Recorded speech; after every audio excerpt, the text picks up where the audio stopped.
Welcome back to the GDQ Hotfix. My name is Dangerous. I am normally the host of Crosshair here on Hotfix. However, this weekend I'm here to bring you something a little bit special. On Thursday, a brand new game called Don't Stop Girly Pop just released to the public. Now you might hear a game like that and think, oh, well, that's definitely going to be like Barbie's Princess Playtime copycat, right? Nope, it's an arena shooter and it's pink. You'll see what I mean. The entire second half of today's show is going to be focusing on the release of Don't Stop Girly Pop, and it is a fun game, let me tell you. I've played it a little bit myself. But leading into that, I've decided to bring in some other movement shooter runs to commemorate and to kind of hype everything up. We're, of course, going to start with Half-Life's 1 and 2, because you can't have a movement shooter day without Half-Life, obviously. After that, we are going to be leading into BPM, bullets per minute. And then wrapping up the first half of today, we've got ULTRAKILL, the quintessential arena movement shooter. That's going to be a blitzing fast run, so you're definitely going to want to be tuned in for that. In the second half of today, we've got two of the runners from the demo of Don't Stop Girly Pop who are going to be doing a blind race against each other. They have both agreed to hold off playing on release day just so they can do their first playthrough here today on Hotfix, which is going to be very, very exciting. And then we've got one of the moderators for the game's leaderboard, Jenny Death, will be doing a full game, any percent glitchless run of it afterward with our racers on commentary. So it's going to be a chaotic bunch of fun in the second half of today. But I say we get started leading into some of the content that we have for you leading up to it. HSCI is here to show us Half-Life 1. So HSCI, the floor is yours, my friend. Take it away. Yo, hello everyone, HCI here. I'm gonna be doing HL1 scriptless for the first time in this event as well. And I'm joined through my commentators. Please introduce yourselves. Hey. Hello. My name is Brain Dead Monkey. I'm a commentator. I'm Jakers. I'm also commentator, number 2. I'm Hugh, Half-Life runner. I help with the Speedrun leaderboard, and I've actually ran HL1 at ESA myself, so it's always cool to see it at events. I'll be muted the entire run, so I'm just doing the count run now. 3, 2, 1, go. Good luck. Good luck. Cool. Thank you. Well, getting into it. Off. Yeah, this is a very, like they said in the intro, this is a very movement-heavy video game. This is probably one of the first places, if not the first place you heard about bee-hopping, if you have heard of it. This is a movement tech that requires just air strafing left and right using A and D only.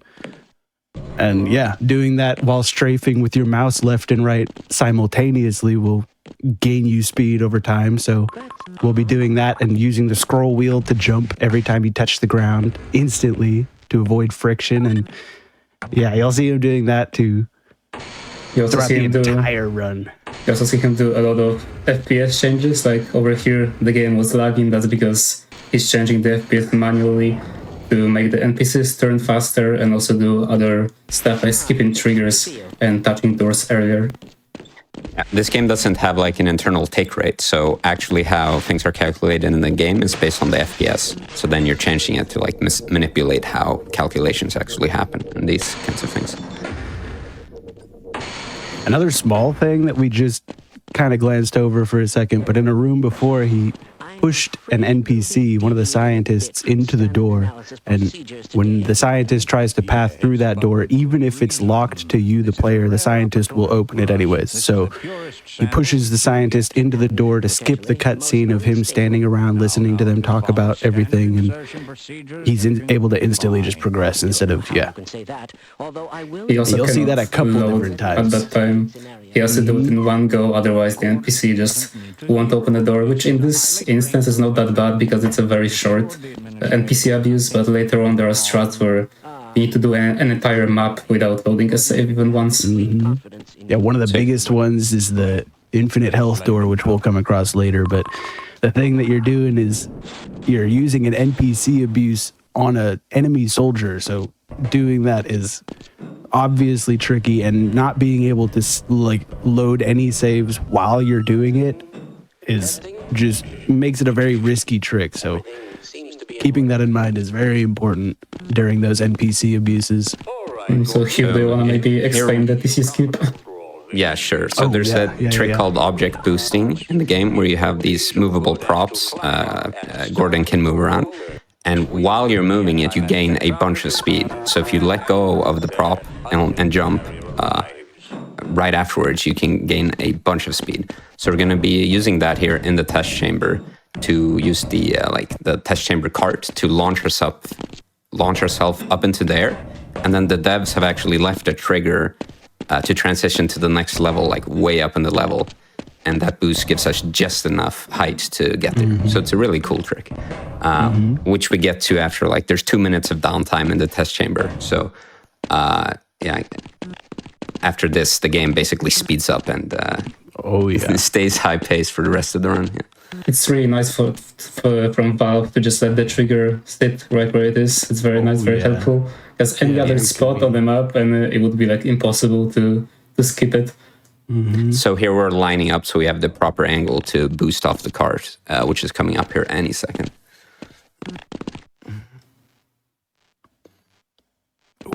He got stuck in the wall. I don't think I've ever seen that. A wall bug. Yeah. Any second. Yeah, as soon as he does do this object boost and flies up here, you'll see him land on a little ledge that's invisible to you, and then he'll drop down to a windowsill, and he'll use a very specific FPS while dropping down, stay crouched in the air, and then as soon as he's about to hit the ground, he will uncrouch with his feet about 2 units off of the floor. And if he does that and jumps at the same exact time, he will be able to skip the fall damage like you just saw there. So he still has 86 health coming off of that very big fall, which will be able to let him do an electricity skip later on, where instead of doing any complicated NPC abuses or playing the game like Valve wanted us to, we'll be able to just run straight through an arcing electric hallway that would normally kill you, but we have enough health to survive it at this point. So that jump bug was able to enable that by keeping all that HP. It's just keeping a lot of speed for this corner, a very high speed section. Yeah, this is when the movement starts to get crazy. As soon as you get out of that TC, it's all movement. Off to the races. So here at the start of the next chapter, Office Complex, is where we're doing this electricity skip. So right as he goes across this broken bridge, he'll go to the left and just tank all the electricity damage. Yeah, he'll wait at this elevator door and you'll see exactly where it is. Right here. Yeah. So he takes a lot of damage there and goes down to 32 HP. He's only able to survive that because he was able to get some armor and land that jump bug after the TC skip. Also going to be doing another object boost here right after he drops out of the vents. Here you go. So grab all that speed off the object. Good example of that. And this is upcoming, a very good example of the NPC abuse thing that we were talking about before. So right here, he's going to enter a map. There's a loading screen that just happened. So right now, he cannot load a save within this map, or else Barney will not be able to do the trick that he's about to do. So he's going to throw some grenades after aggroing him and then block him, and he's going to run right into that door and open it. And if he loaded a save during that map, he wouldn't have been able to open the door. So he would have... I hope that's fair. We're going into another NPC abuse right here. We use as the scientist to open this door to the end of the level. And you actually have to be very fast through the door, or else the door will close behind you. And yeah, we skipped the entire chapter, so... Yeah, if you aren't fast enough, that door will lock behind you, and you get stuck in that little silo button room. You're grabbing the ladder at the end to avoid fall damage. Uh-oh. Having a little trouble, but he gets it nice. And another case of lowering FPS, this time while doing a grenade boost. to keep more health, so that he doesn't have to waste like 3 seconds on a health charger later on. So we very much look at our health as a resource here, which we will be using for boost. So we got nades in the past chapter, so now whenever we have enough health to do an explosive boost to save time, we're going to be doing that. So And we'll also see that in the armor. blast pit. Armor is also important because the more armor you have, the less damage boost you're gonna get. So the entire game basically is just managing health and armor.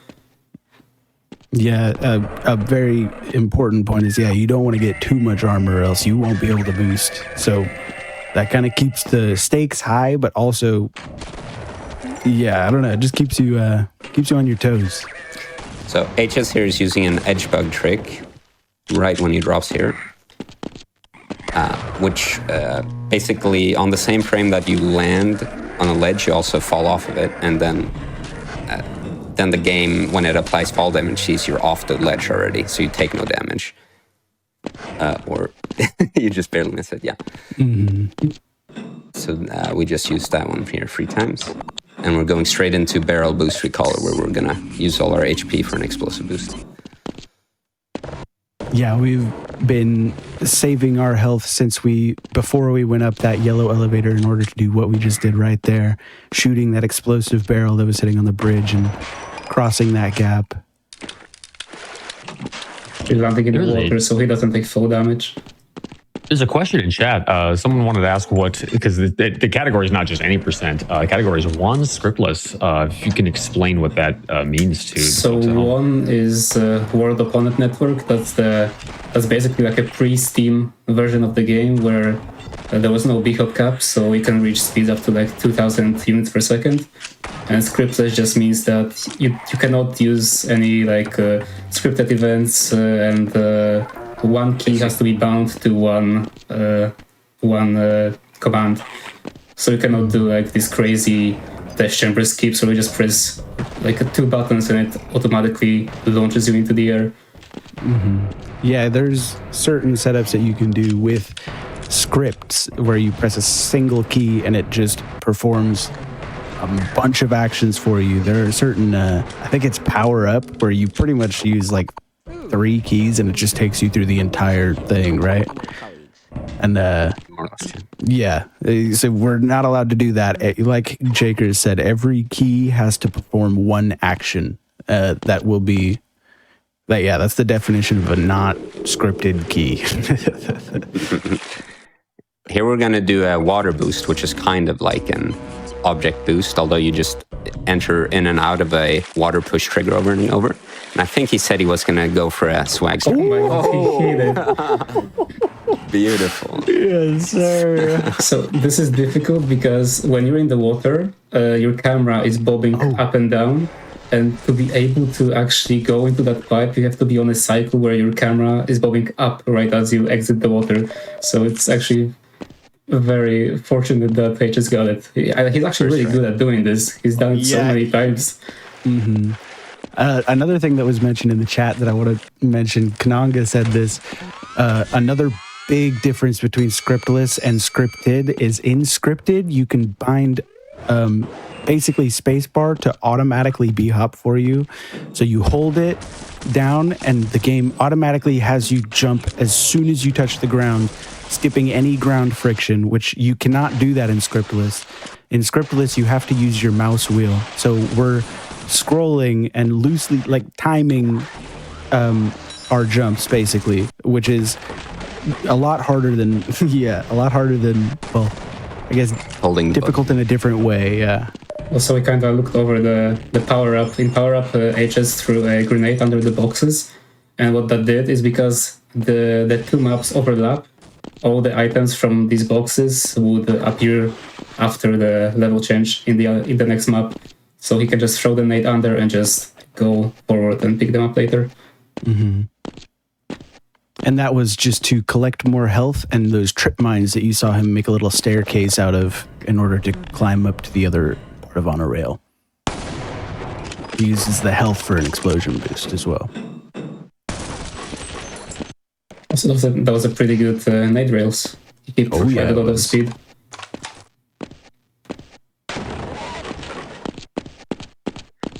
man. That water to pipe. Oof. I love seeing Hiskey do that stuff. Here, shortly in the next map, he's gonna kill a soldier, and then he's gonna be save loading as the soldier's dying, because the ammo drops are tied to the animation of the soldier dying. So he'll do that a few times to duplicate the SMG nades from him. Oh. Just barely avoid that nade. Yeah, he barely avoided it. That kills so many runs if that happens, because you're on So now such low HP here. Now And he you're filled up his saving right there to SMG try to nades, dupe, yeah. so you can just give yourself a very bad Yeah. save so easily. We have a little bit of downtime here if there's any messages. Yeah, absolutely. Folks, if you are interested in anything coming up with GDQ, we've got a new event coming out in February 5th to the 8th. That's going to be this next week, actually, called Back to Black. It is a 4-day speedrun marathon featuring black speedrunners benefiting Race Forward. You can use !schedule in Twitch chat to check out the event, or visit gdq.gg/BAF to learn more about that. Very nice. Sounds fun. So H has got no fall damage from that box because he destroyed it right as he fell on top of it, and that was found out by Tankford. Not even that long ago, like 2 or 3 years ago. So yeah, thanks to Tankford for that. Thankford. All right, let's see if he goes for a shark jump here. Surely, right? Oh, yeah.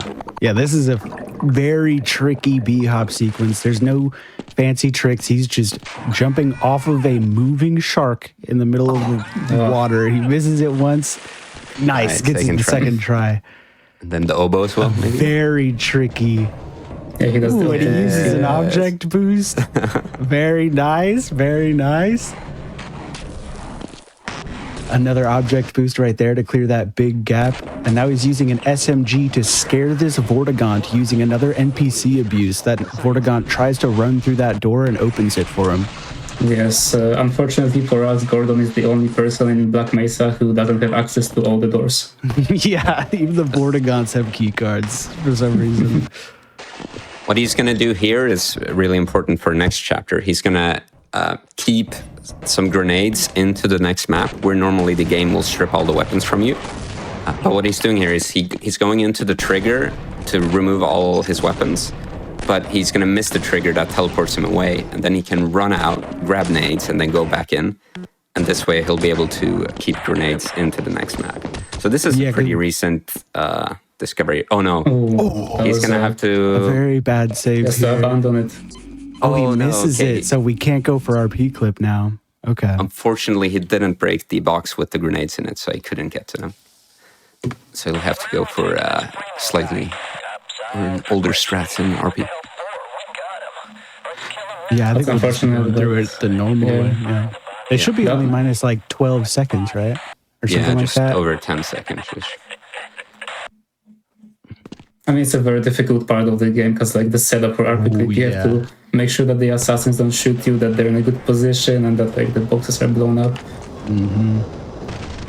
Nice. He manages to jump across and get that crowbar. A tricky jump, first try though.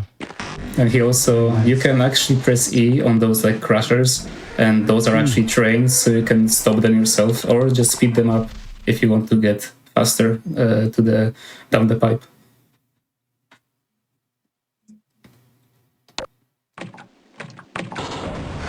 An infamous object boost here we call meat grab. Yeah. Which is very tricky. Very tricky. It's very finicky. Let's see how it goes here. Oh, yeah. You can launch your speed into there. Just the fact that you have to make your way through that very slim pipe and then keep your speed through all of these spots where you can easily hit your head is very impressive that he was able to do that. And he managed to get the object boost second try. That should be good. This is where we would be doing RP clip. He would be normally clipping through the floor right here and skipping to a point that I'll mention in a second. But unfortunately, we weren't able to collect the grenades. Grenades, yeah. So this is where he would be showing up, is right here. Yeah. Let's hope that he remembers to pick them up later in surface tension. True. Oh yeah, true. he's not gonna have muscle adjust. memory for it. Yeah.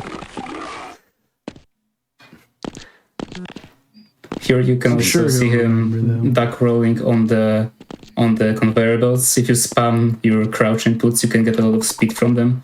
Oh yeah. And he's 4 FPSing right through those crosshair or those Trip lasers mines. from the trip mines.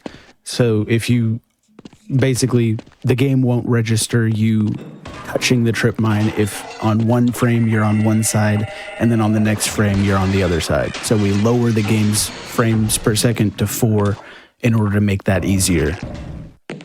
So now, because he has more health, because we did an RP clip, he can use an old strat here, the satchel boost, which is... Oh, he actually goes for such a boost. That's based. That's so funny. Let's go. Even when it was a thing, most people didn't do it because it's so annoying to get. But of course, H's gets it. Second try too, out of practice. Yeah, that's very impressive. Classic Hisky stuff. Rifle or tau cannon or whatever you want to call it. But this will allow us to boost, get a bunch of speed, and there's a mechanic called self-gaussing, where if you shoot at a certain angle on certain surfaces, you'll shoot yourself and actually gain like a upwards boost from it. So we'll use that throughout the run. We're also running up on a very finicky scientist. The scientist is notorious for trolling and getting scared and not running where you need him to run. You need him to run to an eye scanner down the hallway because, like we said earlier, Gordon is the only person in the entire facility who can't open the doors he needs to get out of here. So yeah, all those soldiers that you just saw have a tendency to make this a very difficult section. Also, the scientist himself is just very finicky, but it looks like Hisky gets through there no problem, and he's able to enter surface tension, a very movement-heavy map using the Tau or Gauss cannon, whatever you want to call it. I think it depends on if you played single player or runs. PvP back in the day, right?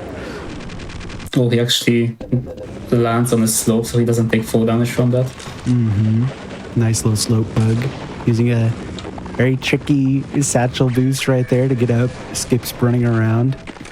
This map here has a chopper that can really shoot you up, so we'll see if it is going to be nice or not. He also does a zero yo ghost boost. Oh wow, he took almost no Yeah, that damage. was perfect. Has to lower his armor a little bit for a Gauss boost that we're doing right here. Is it just a Gauss boost? It's a It's a self-gauss self-gauss. also. Yeah. That's it, okay. Yeah, this one discarded by Colt. Yeah, that's called Colt the Pipe because of him. Here, So now we have to see if he remembers to grab the grenades. Yeah. Oh, Because true, normally true. he already has them, but It looks like he because has we didn't his grab them. He remembers. Oh, he Yep, remembers. There we go. Perfect. Very nice. Oh, I'm lucky. Gets hit by that, has a little low health here, but it should It's be okay. enough to make it through, yeah. And we're approaching the spot that we were mentioning earlier called IHD, where we're going to be glitching ourselves into a door. So most of the time when you get stuck in a door, it is meant to deal 1 damage per frame to your character, and you're just not supposed to be stuck in there. So they're trying to, show you you're not supposed to be in there. But for some reason, a couple of the doors in this game are bugged so that instead of dealing 1 damage per frame to you, they give you 1 health per frame. So does somebody want to explain what he just did right there? So first of all, he used the zero yo boost. So if you're looking at zero yo and you save lock while charging the ghost, you get speed. And then he boosted into the air, and then he low FPS through because out of bounds there's waters. So water stops the ghost boost, the ghost charge. So he had to low FPS through it to save it. And then he shot the big door because all these doors have health. Instead of shooting it with a turret, he actually shot it with a ghost gun, and that destroyed them. It's a very recent trick, and yeah, it's. So here we caught this NPC opening the door, and then we got ourselves stuck in the door. So we get this +1 health every tick. And now we collect, how much is it? Like 2,000 HP? Yeah, something around that, like 7 times 250. Yeah. And then now we're set up with HP for the rest of the run, where we can just do any damage boosts we want. And He also did the new slow ghost, which is when you have 1 ammo in your ghost, and then you switch from right click to left click, you can actually keep your charge, and it doesn't like shoot on its own, which is very you useful. don't need all of the. I think it's typically 13 ammo to fully charge it. Yes. Yeah. But you can get a free one with if you have exactly 1 ammo, which is very useful. 1 or 2 ammo, yeah. And here using the Hornet gun, which can reverse doors for the elevators. A better example of it right here with this super big door here. Oh, he reversed it too early. Himself. Yeah, there you go. Yeah, normally that big door would open all the way, and then you'd have to wait for it to close back up. But Which is also dangerous because these big alien grunts, they also shoot hornets, and if that hornet hits you after you go through the map change, then normally your game crashes, but we use BXT, which prevents the crash, but the run is still invalid because well, normally the run will be over. it would have crashed. Yeah. Yeah. Right So you here we see have a another scientist NPC through the wall. abuse. Yeah. Yep. We're gonna scare him with the nade and then interact with him. So then he runs to the door and opens it, and then it's open, like as soon as we get through. So And we are approaching another clip, the second clip in the game, which HS is gonna do with the ghost gun using a trick where if you lower your FPS and then I think you switch from right click to left click as well, you can keep the charge through the. So here, a water clip, when you have a lot of collision in the water works differently. So if you have enough speed to clip through a wall in the water, it will kind of let you do it. But it's restricted to being in water, so it's a pretty limited application. Somebody in chat asked, late to the run, but why is it capping at 100 FPS? That's because your speed gain, your acceleration is higher if you have higher FPS. And in order to make an even playing field for everybody who uses different hardware out there, we keep it at 100 FPS. Also, the one version caps it. So Yeah. you cannot go over 100.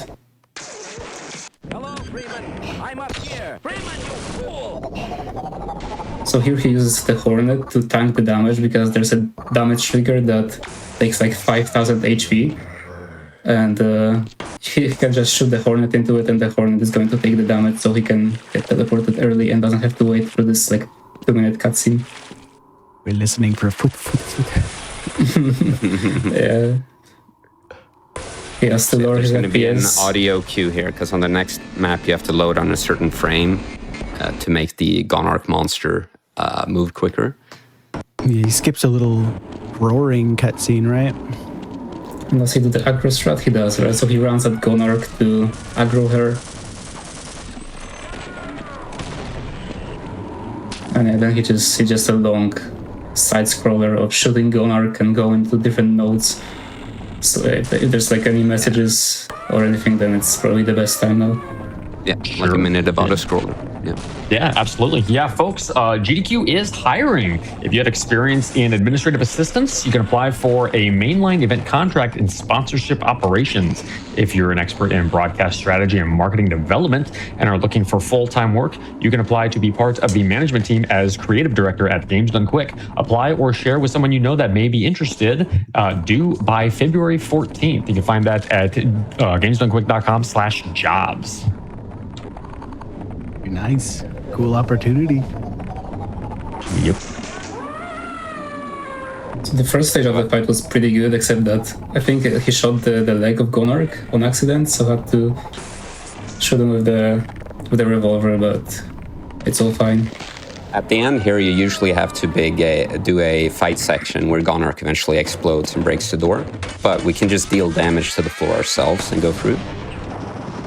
And then we're going to be entering the last 2 chapters of the run. You have Interlooper, which is just crazy movement the entire way, and then we have Nylamph, which is the final boss. So this will be quite quick. Mm-hmm. Yeah, it's going to be a lot of Gauss boosting and a lot of slick strafes and B-hops here.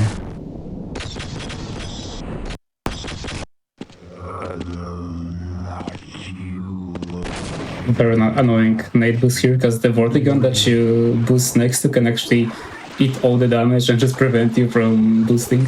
Oh, And he can And- run into your way too. He can just do so many amazing And in things. Interloper, on every map start, there's like this loading, like fading in screen, and that is like very long if you load the save. Yeah, So we're now approaching- last this is the map. second to last map right here. yep. So Nylam's coming up. So time will be when Nylam's head opens up and we deal the final blow. You have this blue energy coming out. So it's a pretty quick boss fight. Just gonna have to break free crystal first, then we need to deal enough damage. Then we need to wait for the head to open and we'll boost up and deal the final blow. So time up in now. No. GG.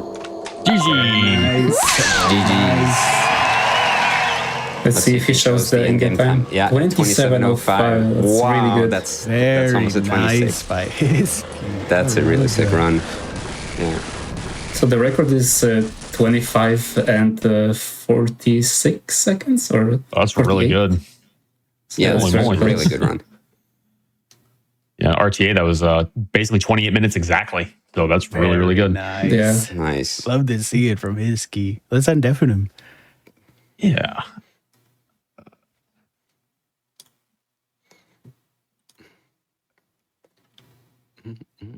Love to see the water pipe first try too. And he Yeah. said he was gonna aura farm with strats like that. That was amazing to see. Love that. He's done it on like different tournaments, but like at that time, like the camera wasn't on him, so no one saw it. So finally, he got it on the big screen. Got it highlighted. Yeah, yeah. You're also getting the Yo, Yep, HS. hello. Very Oh, nice run. that's right. Congrats. That was it from me. Yep, thank you. I actually messed up on like few chapters, which I didn't hit the routes I want, but I remember the other routes somehow. Even though last time I did them was like we 4 were years ago. concerned about that. picking up fine. nades and RPs, FP. Yeah. yep. Still a darn good run regardless. Yeah, no, I did remember. I did remember. The fact that you hit the satchel boost second try, that's so funny. Yeah, even though that last time I did this 4 years Yeah, ago. that's About the crazy. nades also, throughout the whole run, I was saying myself, don't forget the nades, don't forget the nades. And I didn't.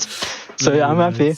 But yeah, you did great. I actually got a very decent in-game time, 27:05. Yeah, That's 20, that very, was really very good. decent. And a 28-minute RTA time as well. So a 28, yep, very solid run. that's- Go ahead and do any shout outs you want to give and tell people where they can find you on the internet.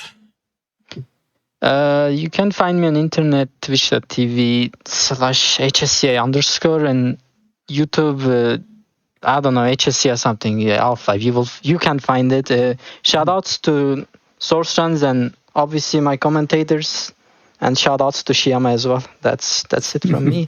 I wish good luck to the next runners. Oh yeah, and we still got a whole bunch more hotfix today. So thank you again, HSCI, and to all your commentators for showcasing Half-Life 1 for us. Folks, we're going to take a quick break. When we come back, we'll be showing Half-Life 2. Before we head out, though, I just saw that Prime sub in chat. And thank you to everybody that supports Games Done Quick with your subscriptions, gift subs, and bits. Your contributions help keep Games Done Quick running and keep our shows running here on Hotfix. So if you're enjoying the stream, consider subscribing for exclusive emotes, ad-free viewing, and access to chat during our replays. And we will be replaying the whole show after we wrap up this evening. You can also always support the stream for free by sharing Games Done Quick with your friends and loved ones. We will take a quick break, and when we come back, Half-Life 2. We'll see you soon.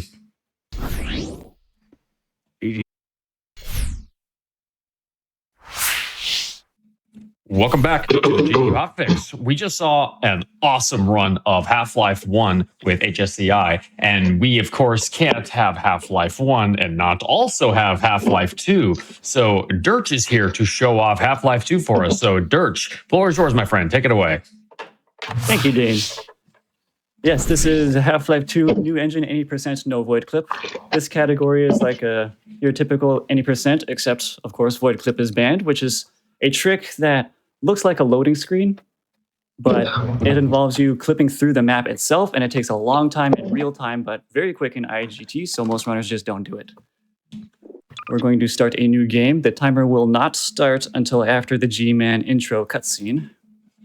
It'll give us a bit more time to explain some other things as well. So new engine, Oh yeah, and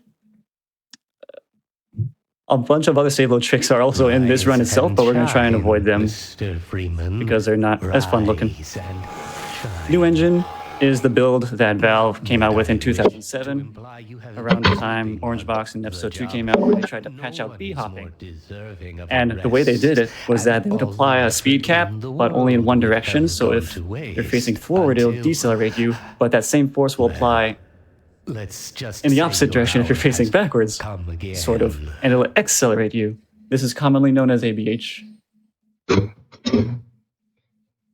We'll explain furthermore in a bit, but I'll count us down. The game will start, and we'll go straight into a trick that'll look like a loading screen as well. Train clip. Wake up, Mr. Freeman. Wake up and smell the ashes. 3, 2, 1, go. Good luck.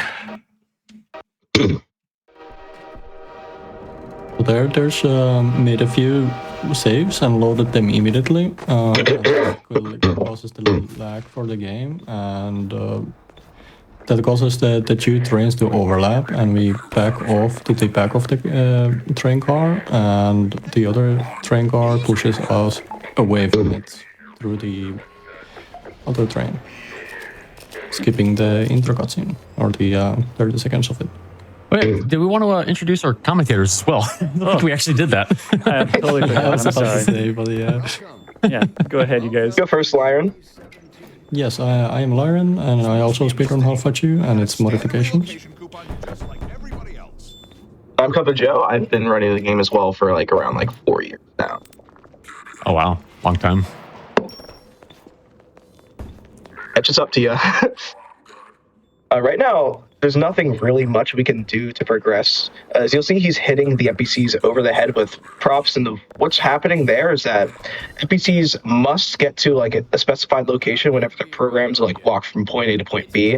And if you hit them in the top of the head correctly, it will kind of block that trajectory, and the game won't know what to do. So it triggers a failsafe where they just teleport right to their ending location, saving a few seconds depending on the cutscene. If their next queue is dependent on them being there, not them talking.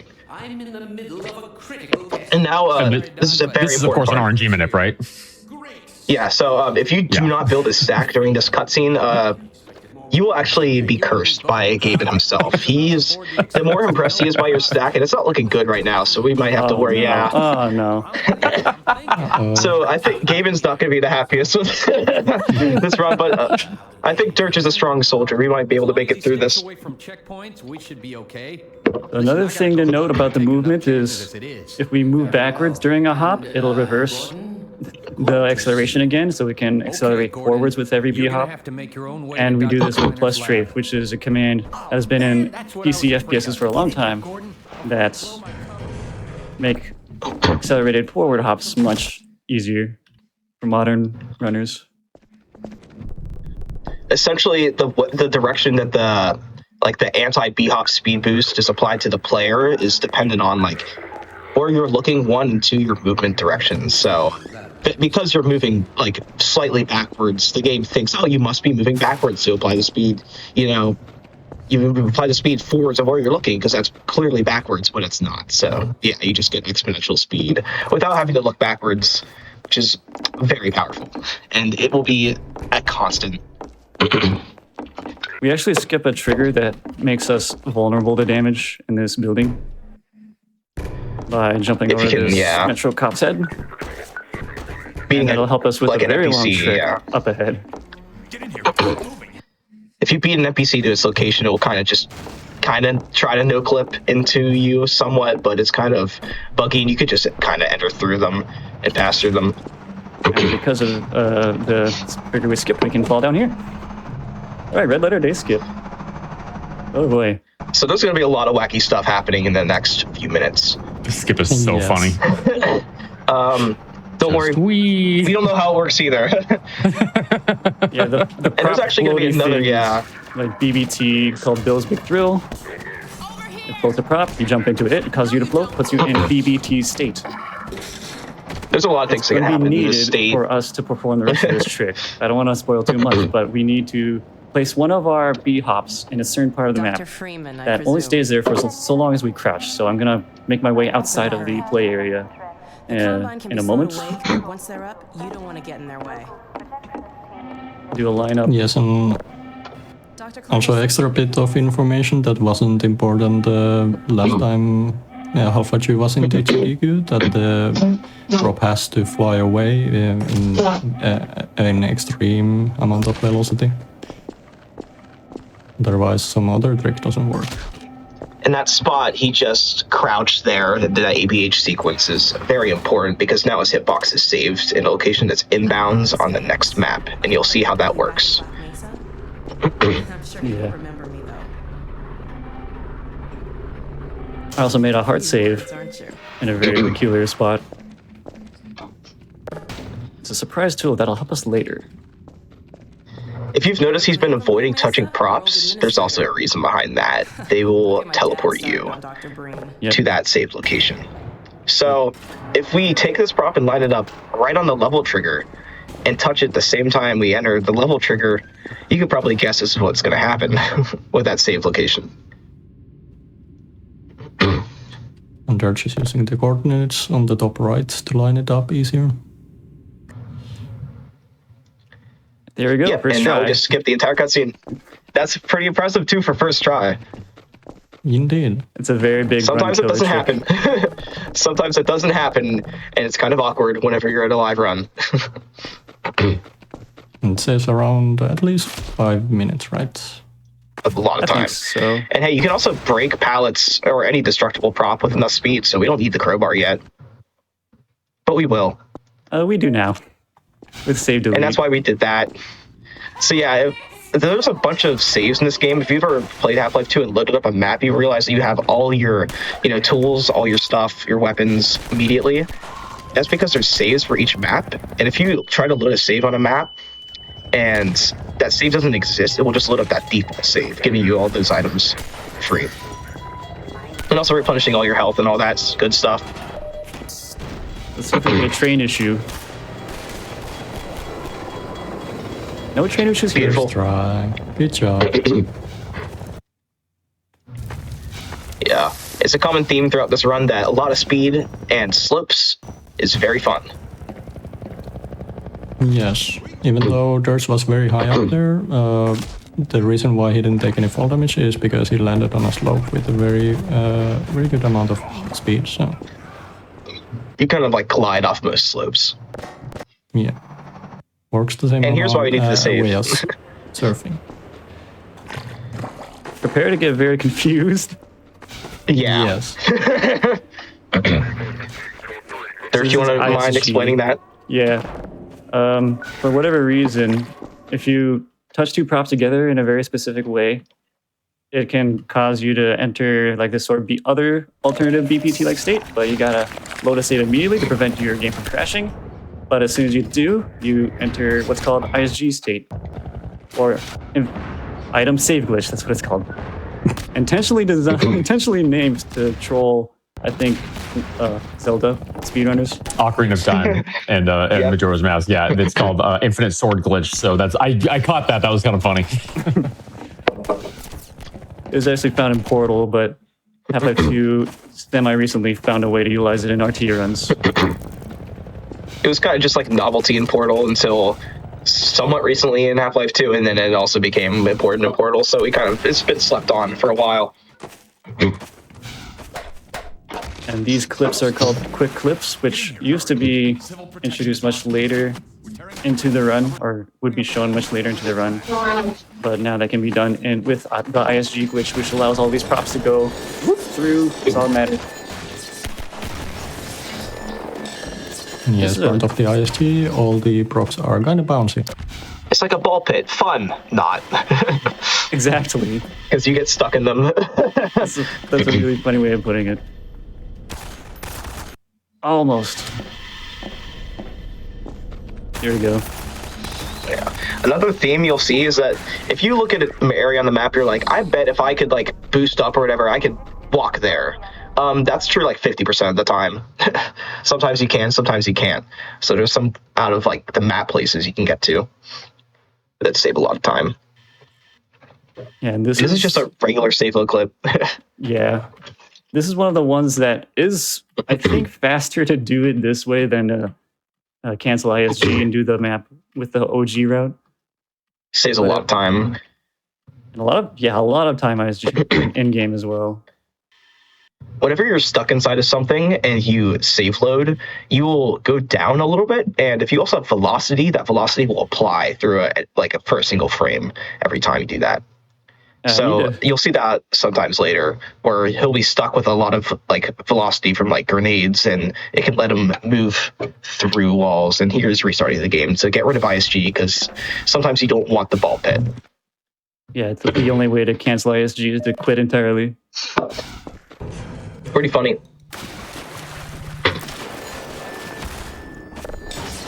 All right, so we don't have that clippy state. So we're going to enter a similar clippy state in a couple maps. A few maps, I think.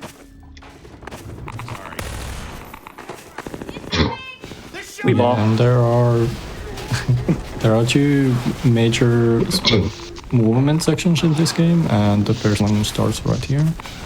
The arguably better one. Yeah, Boldless is, I don't know, it depends on who you ask how fun it is, I think. Yeah, there are a lot of different collisions that you can get stuck on.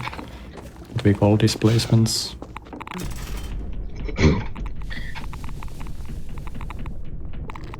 And of course it's named Boldless because we don't need the boat. It's faster to... Not at all. There will be no boats in this run. At all. Except for one. For any reason. I mean, no, there is none. There is none. What do you mean? You're right. There's none. There's none. What are you talking about? There's no boats.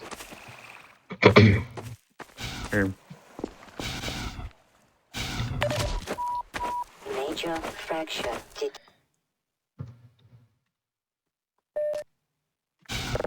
Hey, what's... so yeah, there actually is a boat.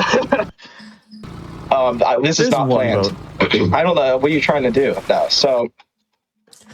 We're setting up for yes. Fun fact. You've made him sushi happy. Vehicles. Fun fact about vehicles in this game: whenever you're in a vehicle, you have let's just say you have no clip, and if you can get out of the vehicle without getting out of the vehicle by deleting it or other similar kind of glitch, you can just get the no clip. But you can't enter triggers with no clip, so we're gonna have to get rid of it using a barnacle right now. But trust me, that did a lot more than just give you no clip. It's a lot more fun to actually use movement than to just clip from place to place as well, since it's a main category. Right, so yeah, now you just get to gawk at his movement for a little bit. Yep, there's a lot of sharking, which is holding the jump input when you float on water, so you just skim over it.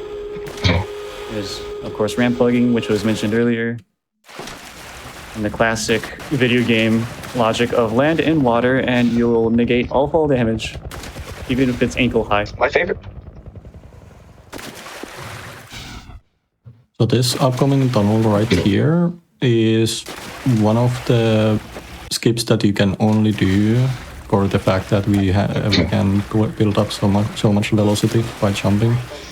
Because you can see that the Deku does a lot of damage, but it only does 2 or 3 damage per a second.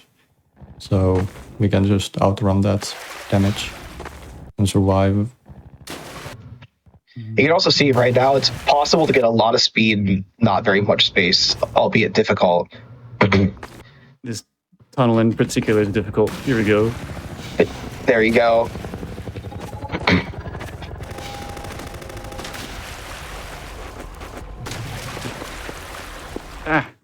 Ah. Shout out to Maxim. Oh. Yep. There you go. One of the maps that has 10 different variations of routing. Yeah. Don't tell anyone mine's the best. Mine's the best. I feel like I'm on a roller coaster right now. And as you can see, we can clip again without ISG. Yeah. And it's a lot easier as well. It's a product of Yes Clip, which we did with the boat. Here's Chili Launch up ahead. I'm a boomer and I do it backwards. Most people do it forwards now. Oh yeah. first Learn from the Half-Life 2 and- sensei himself.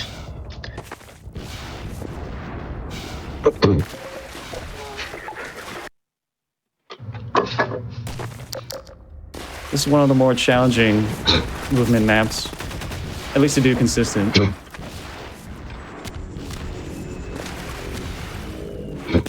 Unlike Half-Life 1, there's a ton of irregular terrain. And combine that with a super inconsistent movement, it's tough. It's a big reason why Half-Life 2 is a lot more like endurance and kind of on-the-spot problem-solving based run than Half-Life 1 being kind of a major consistency run with a hyper-optimization and a lot of the hot patterns. In Half-Life 2, you will never, like, yeah. At this part of the game, we have to be actually careful with the HP because we cannot save delete anymore. Because if we save delete, it actually gets rid of the quick clip state as well. So. Where's my autosave? Okay. And this map has a big boss fights that you have to fight a helicopter with an airport. But the issue is that we don't have the airports. But the non-issue is that we can just skip it by launching over the dam. Remember, if it looks like you can get over it, you probably can. 50% of the time. Alright, I think I will save load one chain down just to preserve HP in case. Because I tried practicing that unduck jump bug trick earlier and I'm still not quite consistent enough. So we're trying to get to the bottom of this map, down to this room to hit a trigger. We're gonna enable ISG again. Just take this radio and put it through a door. And that's it.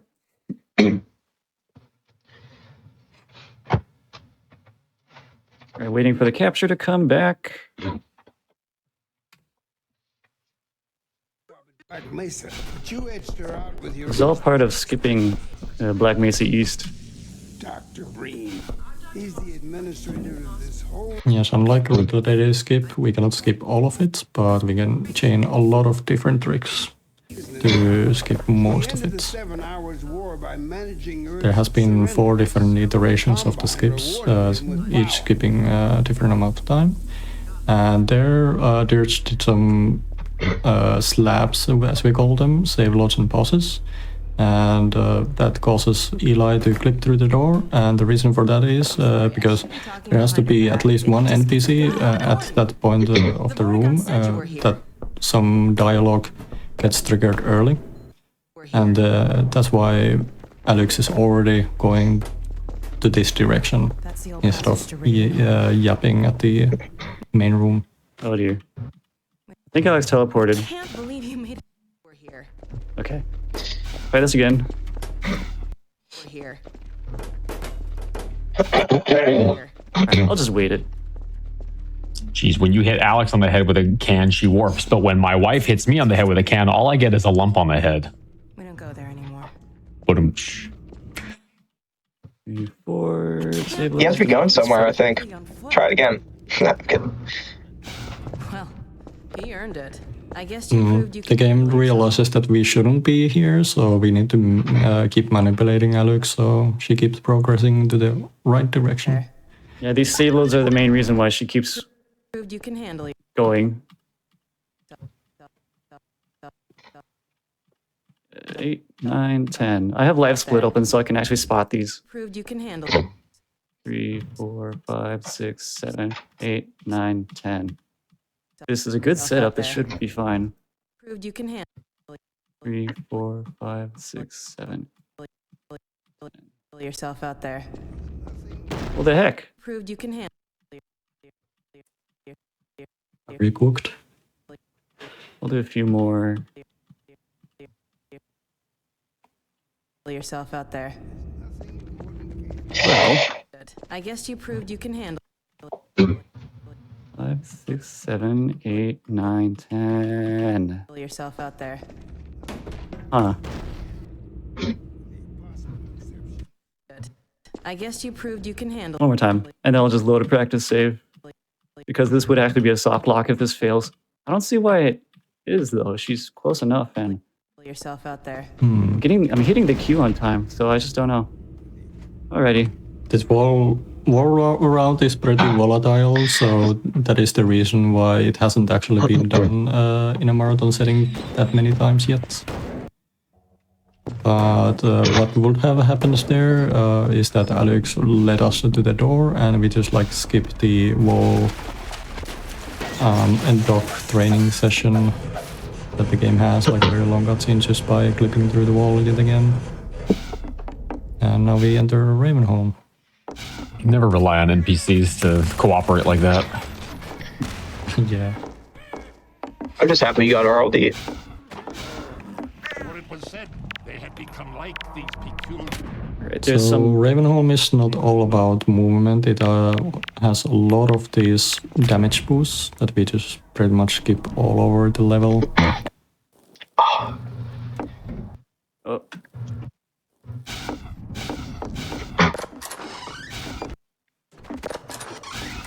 And sometimes there are buildings that are tight enough that we can just quick it through walls a couple times, and that's the whole map.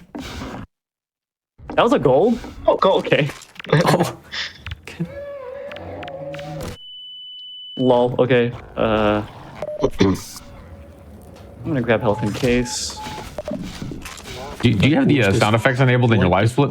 I think I heard that in the background. Yeah, you see, if just one damage boost with an AVH gives you so much speed, where you can just do that as well. Yeah, one more additional pop goes a long way. Just remember, it's exponential, the speed you gain, so the more speed you have, the more speed you'll get out.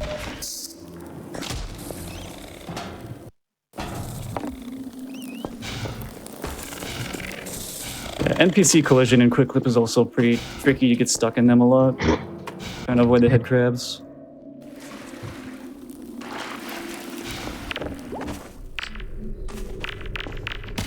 Oh, I had that. I had that. Here we go. Here we go. Yeet! In that slope you cannot really A-hop, so you just need a lot of velocity to go through it fast.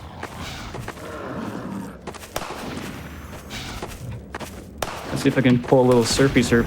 Oh, I lost speed. There. Nice. One of the newest micro optimizations that the route has had.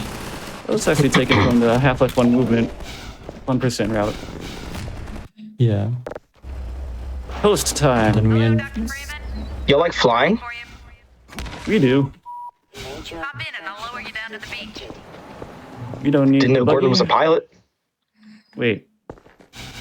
I think my splits are off. My splits are off. Never mind. That's why I'm golding. I was gonna say, like, I heard that sound effect. I was like, wait a minute.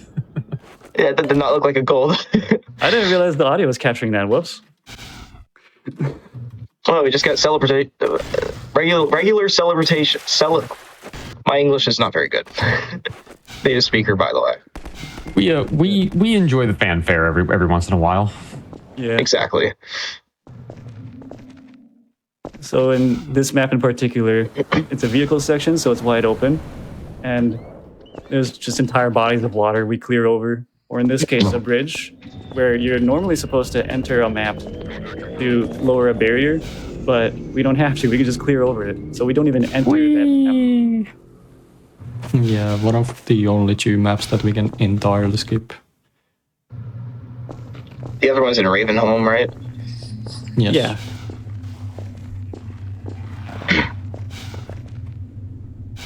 There's a lot of ramp bugs that save us from fall damage, which is quite convenient. Yeah, that area is pretty flat, but there are just enough slopes that you can still keep going.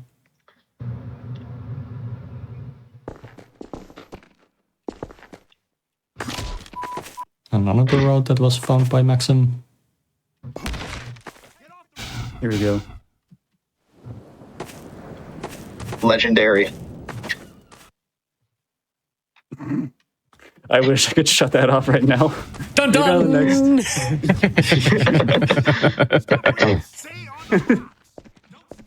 It is literally one map off.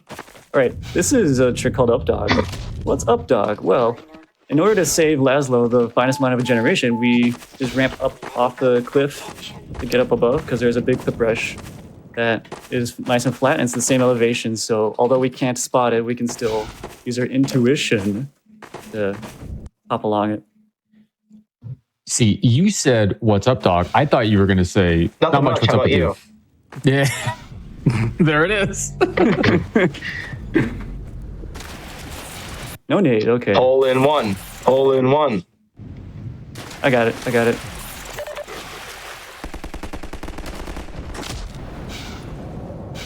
Beautiful improv. Very nice. Lucky.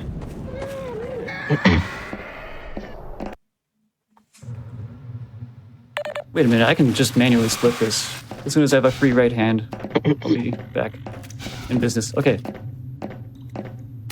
This is a... Oh, no more fanfare. I know.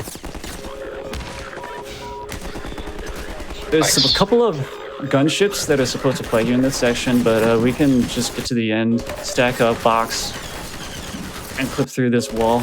It is one of the hardest quick clips though, so this takes a few tries oftentimes. And the Combine soldiers can actually shoot the boxes and destroy them too, so you have a very limited amount of time to pull it. Oh, I forget what manual The whole split route is almost pacifist, if you think about it. Yeah, it's mostly pacifist. Until you're inconvenienced by the life of someone. Yeah. This is Nova Prospect.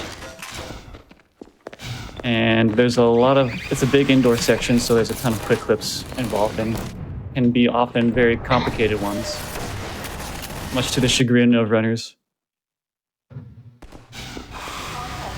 And trip mine, these are these are like an item, a weapon in Half-Life 1, but just a map sort of asset in Half-Life 2 that we use to chain a boost there.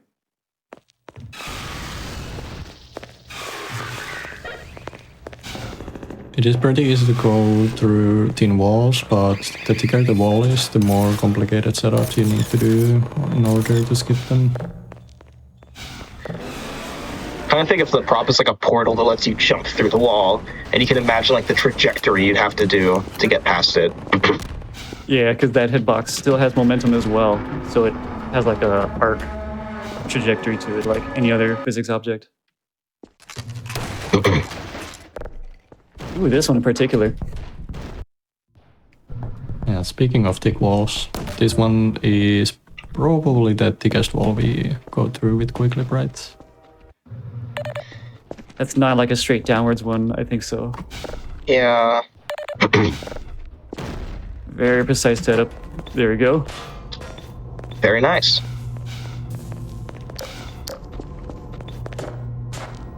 It's a lot harder than it looks. Sometimes we need to orient a prop in a very specific way to make it work at all, like right there. Yeah, I'll try this. There. Oh, nice. You're coming up to another control room. Now there's a trigger here that we can skip if we quick clip through it. That prevents Alex from spawning. And that makes the next map so much more consistent. Because it's basically one less NPC that could get stuck somewhere or die, and then the game is over.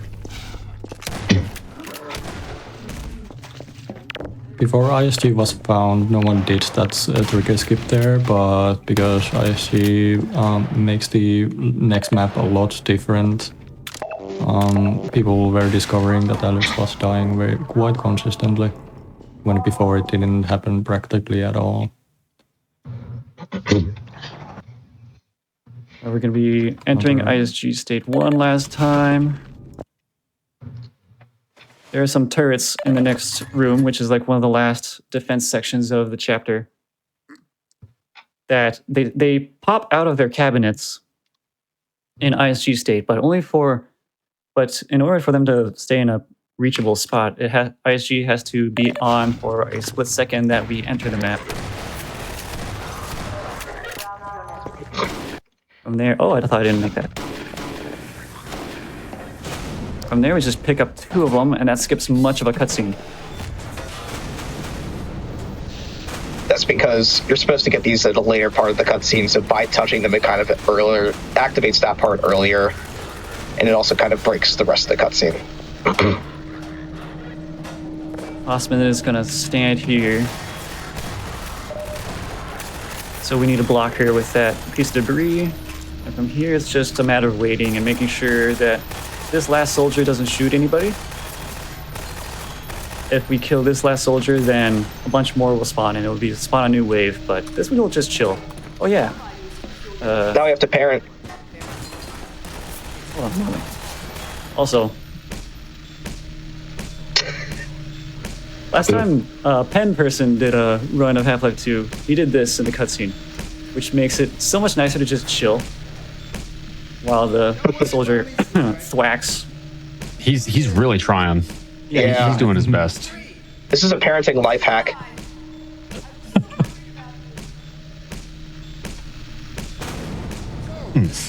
Anyway, this is the part where Mossman is supposed to go towards that terminal, but doesn't because it's blocked.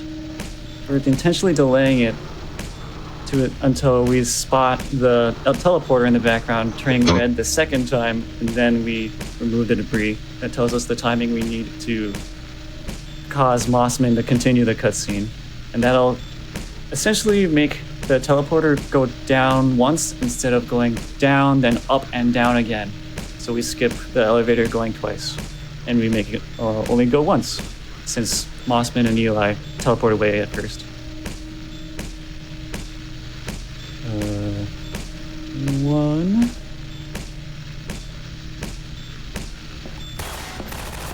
Two. It was actually 3, but it worked last time when we did 3 right. Yeah. I think I did actually space out a bit too much, but this should still work. I've done it much later.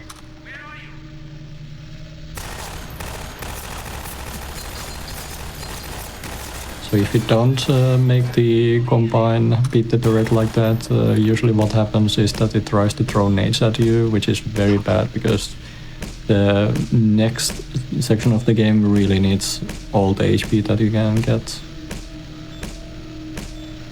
Oh, this might be close. Okay, that looks fine, actually.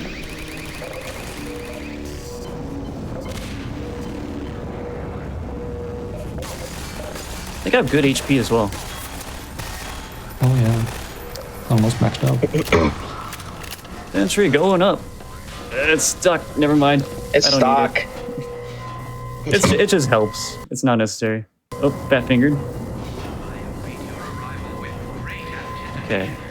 Wait a few seconds. Because of the quick clip state, we cannot really ride any elevators because we go straight through them. So that there is a few ways to go up the elevator in an inconvenient manner. One of them is just damage boosting while waiting at the elevator. But instead of using 2 nades, we can save an SMG nade and just use a ramp to boost up. Very nice. And shoutouts to Carrot Nose for that skip there.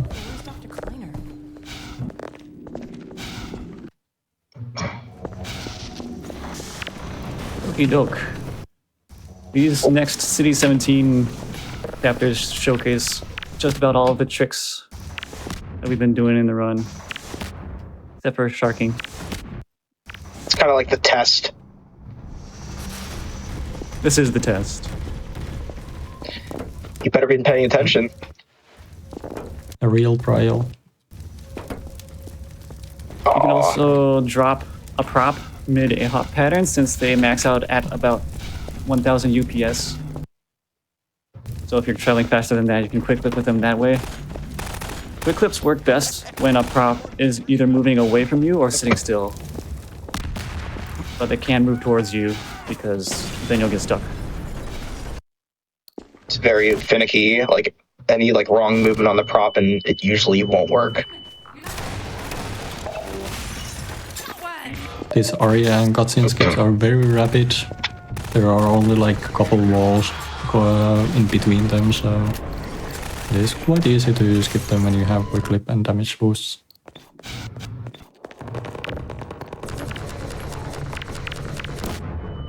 This one is precise enough that you need a lineup for it to make it just here without taking too much fall damage.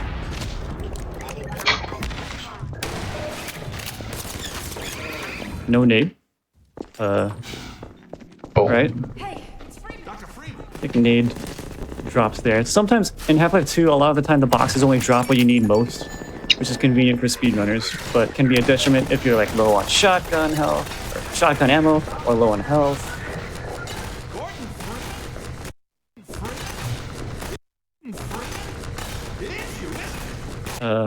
That's...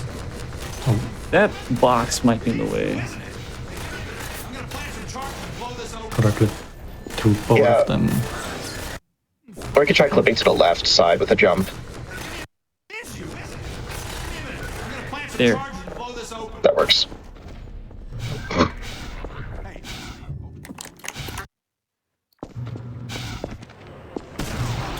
The armor routing is a very common problem with some runs, that if you just shoot your shotgun too much, you usually don't get an SMG nade later and your run is dead.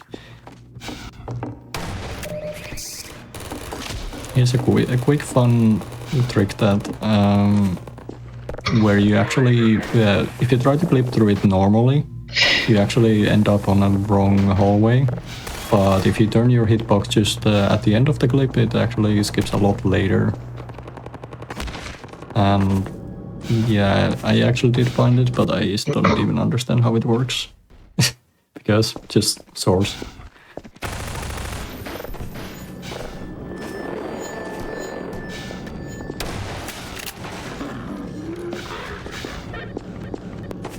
See here, this is a very precise lineup right here for this boost, because it follows a ramp.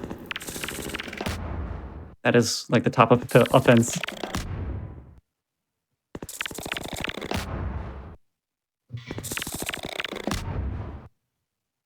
With just one damage boost we can skip quite a lot. There's actually an elevator right, but that elevator is like extremely slow.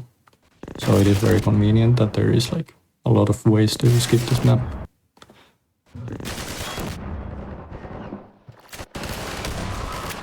Here we go. Dr. Freeman, Barney said you were on the way. Oh, that's pretty slow. Try again. You were on the way. We got split up by snipers. You were on the way. We got split up by snipers. So even a very small ramp can give you a lot of height when you have just like 1000 velocity. We got split up by snipers, and he's pinned down. I think I'll just take a safe route then. There's also an invisible wall like over that debris, but we have just that much height that we can go over that one as well.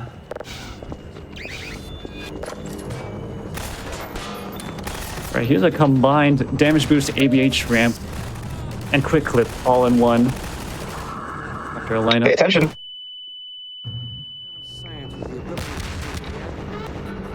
Beautiful. It's a very long map that just gets blown by. Because it's a fight with striders, which are very tough.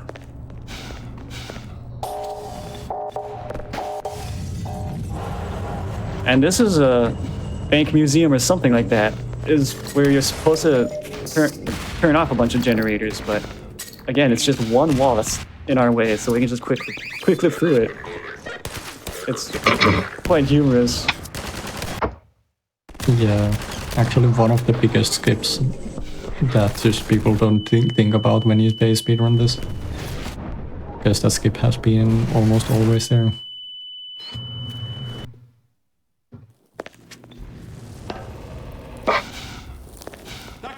Alright, now we gotta go back through that courtyard.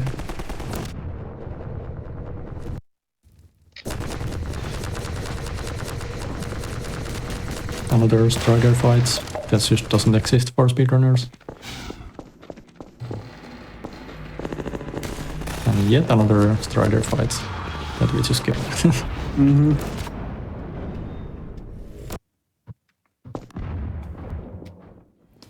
And you've guessed it. This is strider fights. And we skip it. It's a very epic one, too. It has some of my favorite music. Kind of a shame. For sure. Citadel time. That was a real gold? Okay, then. Whenever we said City 17 was the test, that's a lie. This is the test. Or more like, this is the exam. The final exam, yeah. Of movement, at least. Probably the hardest map is the next one coming up.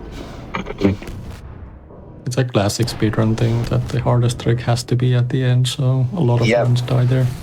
So if you enter a level trigger that's supposed to put you in a vehicle like a pod with an object in your hands,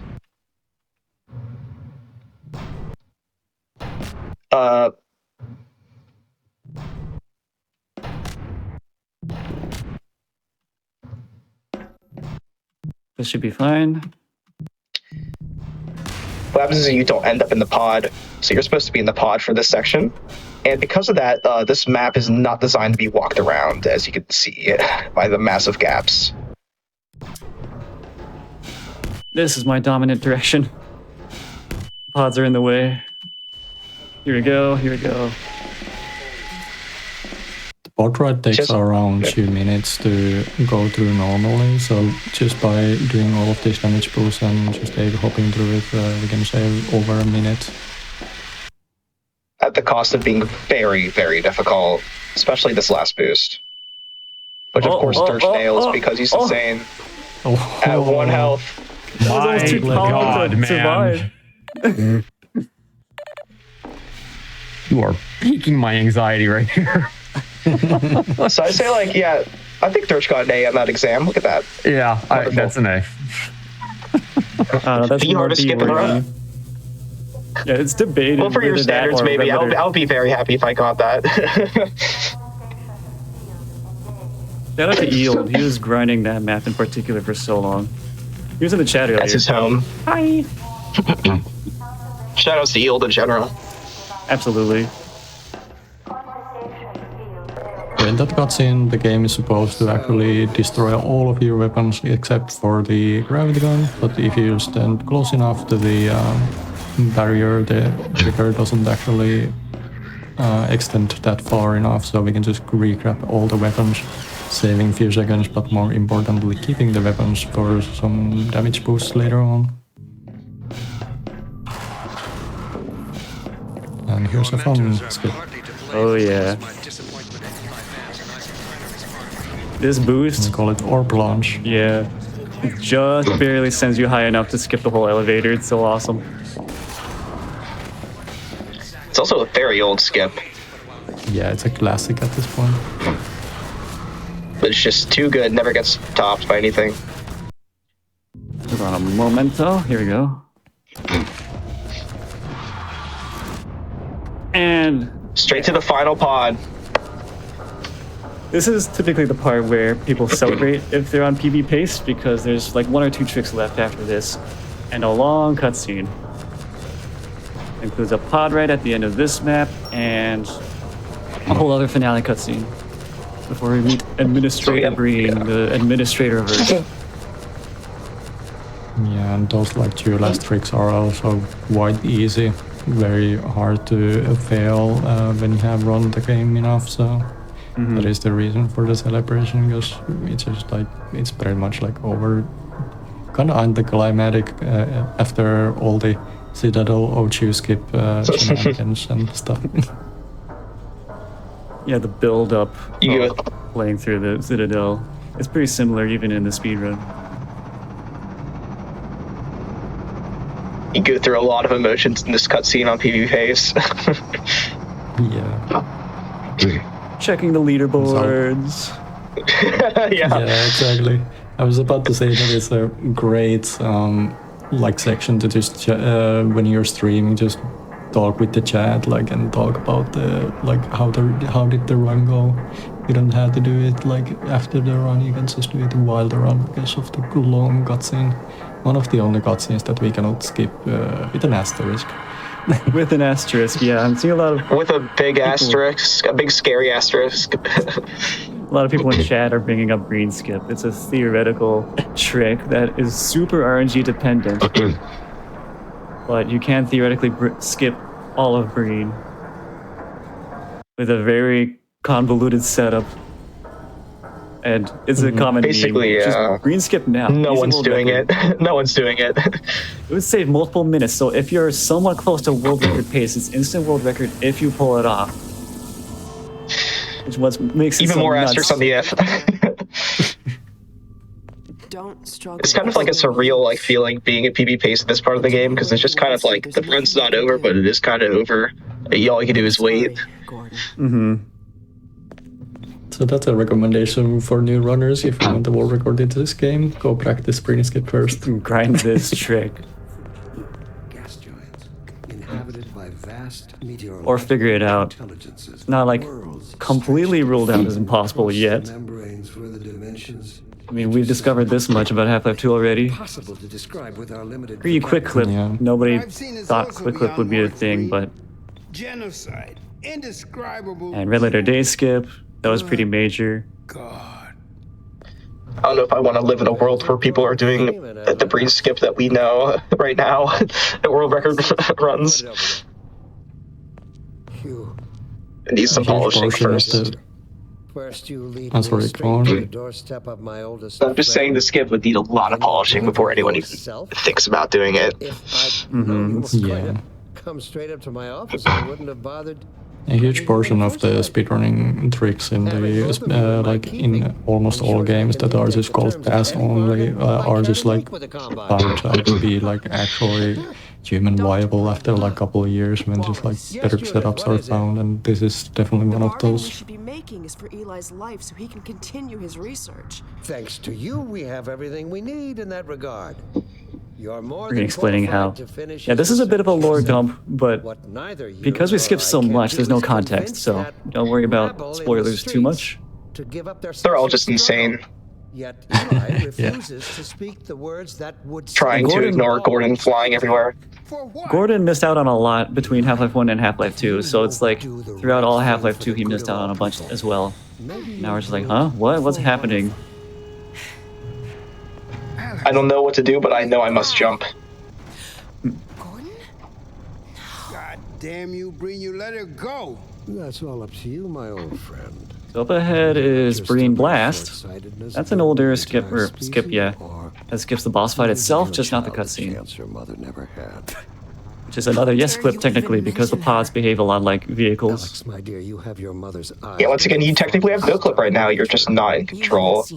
So if you could find a way to exit the vehicle in like a manner that's not like, you know, just pressing E to exit, you'll just get the no clip. Oh, it's hardly the worst. But you might find that hard to believe once you get there. It isn't necessary. I agree. It's a total waste. Fortunately, This is a... Also one reason. Oh, go ahead. accept a new leader. One reason that we actually get rid of the no clip, even though it seems like it would be convenient to just go through all the way, walls that way, is that you cannot actually transition between almost any map with no clip enabled. So. I understand if you don't wish to discuss this in front of your friends. I'll send them on their way, and then we can talk openly. Don't struggle, honey. Dad, I'm so sorry. Alex, sweetheart. Judith, what do you think you're What do you doing? think you're doing? We're doing what I could never do alone. We're stopping you. We're stopping you. Guards, get in here. Alright, it's coming up. They know you betrayed. Be on your toes. Turn on you. Mm-hmm. Dr. Mossman, please. I'm sitting down, but Well, my can you feet are miss on it? their toes. You're all out of time. Don't. Oh no, no, no. He's coming. Hang on. You fool. Like, can you listen? He's gonna.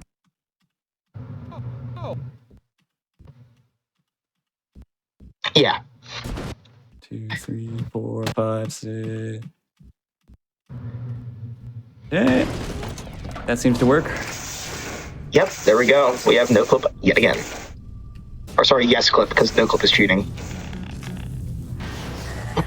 Alright. We hit the trigger at the top of the area. That just opens up the core thingy. You shoot That's the that, final boss. and that's it. Yeah, that's And the then you boss. just get the dunk. There you go.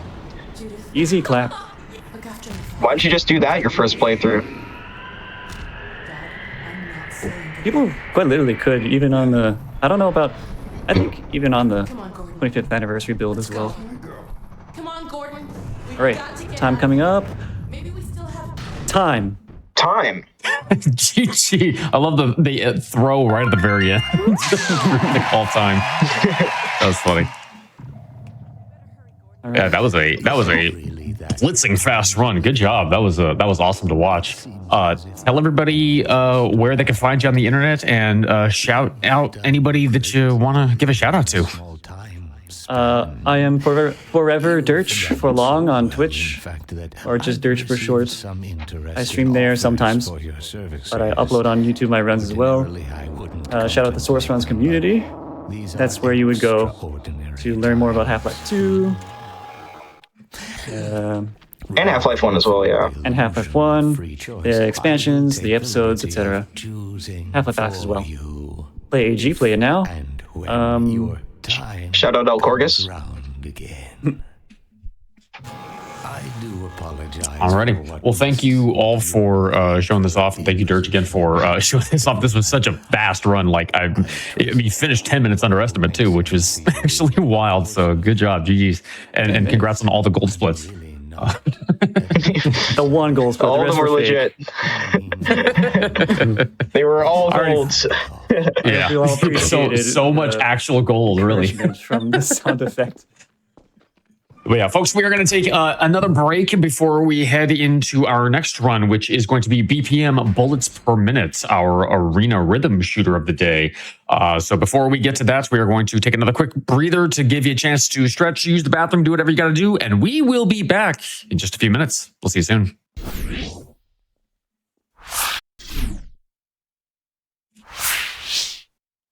Welcome back to the GDQ Hotfix. We are knee deep in our Don't Stop Girly Pop special event. We just saw Half-Life 1 with HSCI and Half-Life 2 with Dirch. And now we're going to switch gears a little bit. Today we've got our one and only rhythm shooter of the event coming up next. That is BPM bullets per minute with Ryle. So Ryle, floor is yours. Take it away. Great. Thank you so much for having me. As Dangerous just said, this is BPM. It is a roguelike rhythm shooter.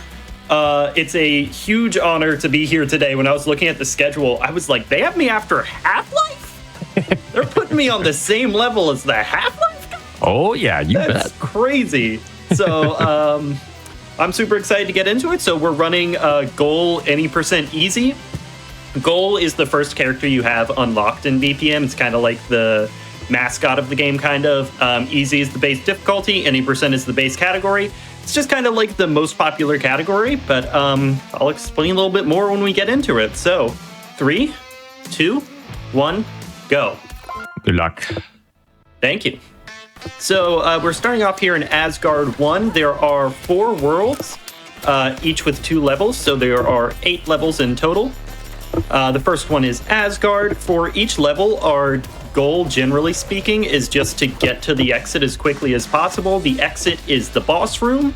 For every level other than Asgard 1, we're actually looking for the crypts. But, bank, nice. But basically, our goal is always to find the boss room as quickly as possible. And the maps are randomly generated, so sometimes it can take a while, sometimes you'll find it right away. We actually just found a bank right now, which is really nice. That's going to let us get a whole crap ton of coins, which is really nice because, as I said, normally you have to look for the boss. In Asgard 1, we're going to be looking for the crypts, which is a little staircase that'll lead us to a secret secondary level. I'm really bad at mashing, don't worry about it. But we like to find the crypts because it has a lot of chances to get really good items and stats, and there's the crypt right there. So crypts and bank is literally exactly what you would want to find. So RNG, very, very good so far. But so, like we said, this is a rhythm shooter. The way that that works in this case is everything I do, shooting, reloading, dashing, spells, all of that stuff needs to be in beat with the music. And if it's not, then that input gets canceled. Ooh, okay, and we found our statue room. So this is what I was talking about with the crypts having really good stats. We can dump a bunch of coins into here, up to 50, and for every coin we dump in here, we'll get a little tick in one of our stat categories. That's also why we like to find the bank so much, because it lets us get a whole bunch of coins into the statue room. And now I have almost max stats. We did just find the boss room, but I'm actually going to backtrack a little bit, just because we still have a bunch of coins. And the crypts can also spawn a armory. It actually always spawns an armory, which will allow us to get some really good weapons, or let us see some different weapons. The base weapon, obviously, is not the best in the world. There's pretty bad range, and the damage isn't great. It's, you know, it's the base pistol, so we're gonna hope to be finding something else. But as I was saying, all our moves have to be on time with the music. If they aren't, they get canceled. So like if I'm dashing, oh, I found a chest right here. I don't like that very much. Oh, almost got stuck there.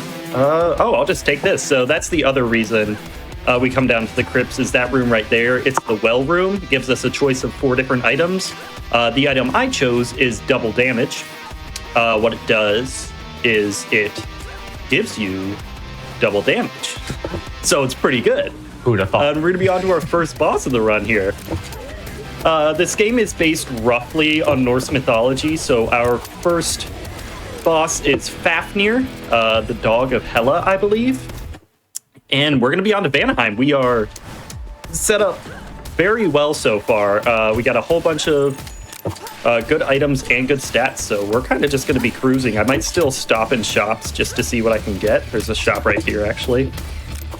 But yeah, so as far as this character specifically, I have some spells. My spells, that was a waste of money. My spells are, my main one is the explosive shot. It's a kind of does big like AoE explosion like that. Because it's an AoE explosion, you won't actually see me aiming it at enemies most of the time. I'll be aiming it like between enemies, so I can hit them both with it, because it'll knock out most enemies one shot. I'm gonna stick with that, with what I have now. And my secondary is Fireball, which goes through shields and does damage over time. So it'll help me deal with a lot of higher health enemies and shielded enemies. Gonna be backtracking a little bit. As I said, we never know where the exit is, so most of the time loss in BPM is like almost entirely due to backtracking. Okay, and we have a little shrine here, and that'll max out our damage. Those little shrines, you drop a coin into them, and then they will give you a little tick in one of your stat categories, but since we already had the well room, we're full on everything other than speed. And we found our next boss. So our boss in here is Viet. He likes to bang on his little drum. A lot of the strategy for most of the bosses in this game is basically just to like circle around them and try not to get too close, which is a little bit tricky with the weapon we have now. We have not been able to switch off the basic pistol yet, and we don't have much range. But we're going to be on to Vanaheim too. We don't have much range, but we have so many stats and such good items that it actually is like kind of making up for it. But I would still like to find another weapon at some point. Each floor also spawns with a mini-boss. Oh, okay, well, we found the exit. Each floor also spawns with a mini-boss that will give you a key when you defeat it. That's especially helpful in Asgard 1 because you need a key to get into the crypts. This is gambling room. We're going to do a little bit of gambling. You can basically just keep on going until you put 10 coins in. Oh, nice. Okay, so I just doubled my damage again. I will explain it after this boss. Nice. This is Goldbig, probably one of the scarier bosses in the run, but we have enough damage that it almost doesn't even matter.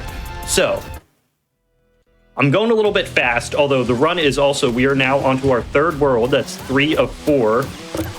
And that's 3 of 4. It is Svartalheim. Svartalheim is pretty scary. But I just said I just doubled my damage again, which is true. So if you look into the top right, you'll see a little multiplier.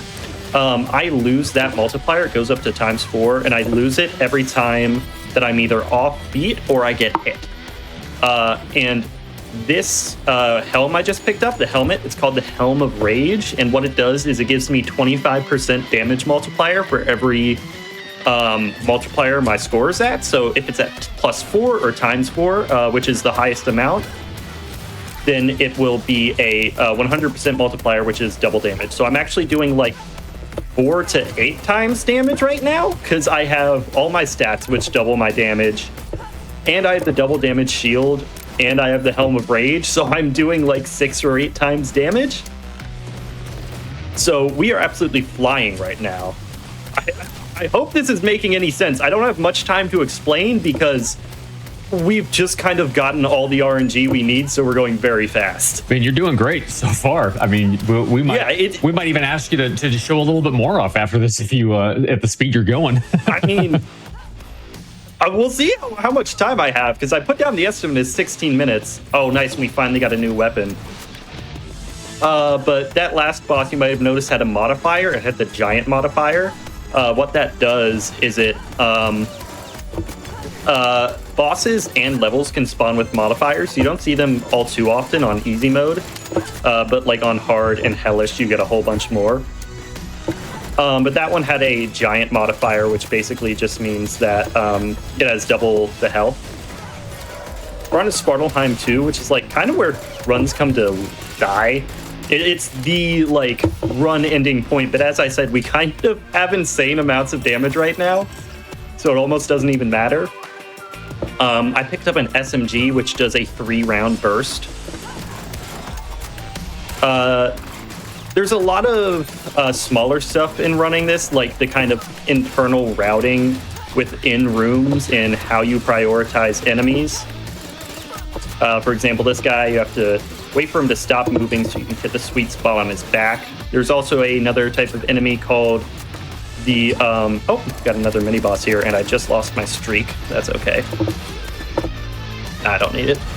But yeah, so the SMG, probably one of the best weapons, or one of my personal favorite weapons for speedrunning, because it's one of the only ones... It's the best weapon that can spawn for 5 coins. It does a 3-round burst, so it has very good single target damage. As you can see here, one clip and we have melted our boss almost down to the end, and now it is down to the end. So we're going to be moving on to the last world here, Helheim. So Helheim, as the name might imply, is terrifying. It has the strongest enemies. We'll see some bosses we had seen previously in the run come back. And it can spawn with the most amount of levels, and it can have all sorts of like dead ends and all that kind of stuff. But luckily we are doing a decent amount of damage, and we have a good amount of range also, so if I need to, like that, I can kind of just like sit back and chill out for a second while I wipe some stuff out. I cannot overstate how much damage we are doing right now. Those flies that I just took out are typically like an absolute nightmare. They take like 4 shots and they move super fast. We are like one-shotting everything. I don't even know if this is making for an interesting run at this point, because we are like almost at the end and it's been like 5 minutes. We're going to have to do a run it back with bad RNG to see what that looks like. We might have time. Okay, so those 2 enemies I just killed were bosses from Asgard 2 that we didn't see. You might notice they're dead already. This is Viet, who we saw earlier. Just blast them down real quick. As I said, these flies can be a little bit tricky because they dash around incredibly quickly. And I haven't quite found the exit yet. This is more typical RNG. What did I just find? Nah, I'm not taking that. I'd have to lose my double damage shield. But this is more typical RNG, like having to search around a little bit. Looks like we're going to have to do some backtracking. Like I said, that's kind of like where a lot of the time loss in BPM comes from, is just like trying to find the boss chamber. We have not quite found it yet, but we're just going to have to do a little bit of backtracking. There is bunny hopping in this game, although it's not as powerful in Half-Life, and it's also, you don't need to do the scroll wheel. You can just kind of, where's the last thing? It's gonna be a little dragon head. Oh, never mind. There he is. You can do a little bit of bunny hopping to get through rooms quicker if you're backtracking. It's not as powerful as it is in something like Half-Life. I totally messed it up there. Here we go. And we should be finding the boss room. We actually haven't yet. So this is more like it. We had to clear a few. Looks like we're gonna have to clear all the rooms to find the boss, actually. But as I said, we are doing a comfortable amount of damage. So we're just gonna keep on going through here. Okay, so I should actually explain this. So Helheim 1 has the only boss in the game that you can do a quick kill on with any character. We're doing enough damage that the quick kill is honestly probably slower. But I'm gonna do it anyways because it's a marathon and we're already going fast. So you might notice these bottomless pits on the end. So Cert here is going to do a move where he chases me. And I'm going to kind of, okay, I messed that one up. But here, I'll get out of the way of this. So he has a move where he chases you. And what we're going to do is we're going to lead him off like that. That's going to make him lose his brakes, fall off, and it's going to be an insta-kill. So we're moving on to our final level now, Helheim 2. So Helheim 2 isn't like the other levels. It's basically only the boss fight. It has a room that will give us percentile damage boots and then like another shop. I'm going to heal up just because, I can. But the percentile damage boots, they're kind of there to like give you a boost of damage if you don't have any going into the boss fight. They are really good against bosses because they do a percentile of max health damage. And they do that for each bullet. And we're shooting 3 bullets per burst right now, per beat. So it's going to do like 3 times the amount of damage it normally would. So our final boss is actually right here on the pedestal, Nidhogg. Gonna hop down and watch the health bar just absolutely catapulting downwards. God. We are doing so much damage. We are going so fast. Time is gonna come up very soon. It's coming up on the title card, which will be coming up. Time. GG. GG. That was so fast. Great RNG there. Great run. 1326. Great. Is that a PB by chance, or? It is not. So my PB on this category, actually, to give you a sense of like the type of RNG that BPM has, my PB, that was like a 13. My PB is like a 559. Oh, whoa. Yeah, so the RNG as far as like levels can go crazy. Fun fact, that 559 was the first run I did practicing for this showcase, and it is second on the leaderboards. Oh my so God. I just got crazy lucky. That's wild. But yeah, great RNG there. So shout out to All Interactive, the studio. You should actually keep an eye out because there may or may not be a new BPM coming sometime in 2026, they say. Ooh. But yeah, great stuff. Shout out to all. Shout out to the community. A lot of great people. Check out the game. If this looked fun, which I'm sure it did because we went super fast, you should check out our Discord as well because we got a whole bunch of great tools, great community on there. And where can we find you on the internet if people want to see more BPM bullets per minute? My Twitch is Rylso. You can also, that's also my Discord. I don't stream very much, but when I do, it is often BPM. And that's pretty much it, honestly. Awesome. Well, thank you very much for swinging by to show us this nice little compact rhythm shooter run. It was super fun and very appropriate for our sponsor stream today. So thank you very much again for showing it off. Definitely. Thank you for having me. Absolutely. Folks, we're going to take a quick little break. When we come back, we're going to be showing ULTRAKILL we might have a little bit more in store for you for ULTRAKILL, actually. So stick around. We'll see you soon. Take this time to, get some water, do whatever you got to do, and we'll be back in just a bit.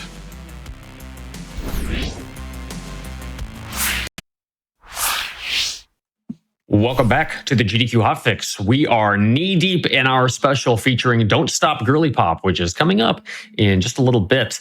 But leading into that, we had Half-Life 1, followed by Half-Life 2, followed by BPM, and we're going to be rounding out the first half of today with ULTRAKILL. Now, originally, we were going to just show the inbounds run, but chat, you, if I haven't said it lately, are my favorite chat on this website. So Dentis, our runner for ULTRAKILL, has agreed to give you a little something special because you deserve it. Immediately after the inbounds run, Dentis is also going to show off any percent. So you're getting a 2-for-1 special with ULTRAKILL today. So let's send it off to our runner, Dentis, to showcase ULTRAKILL. Take it away.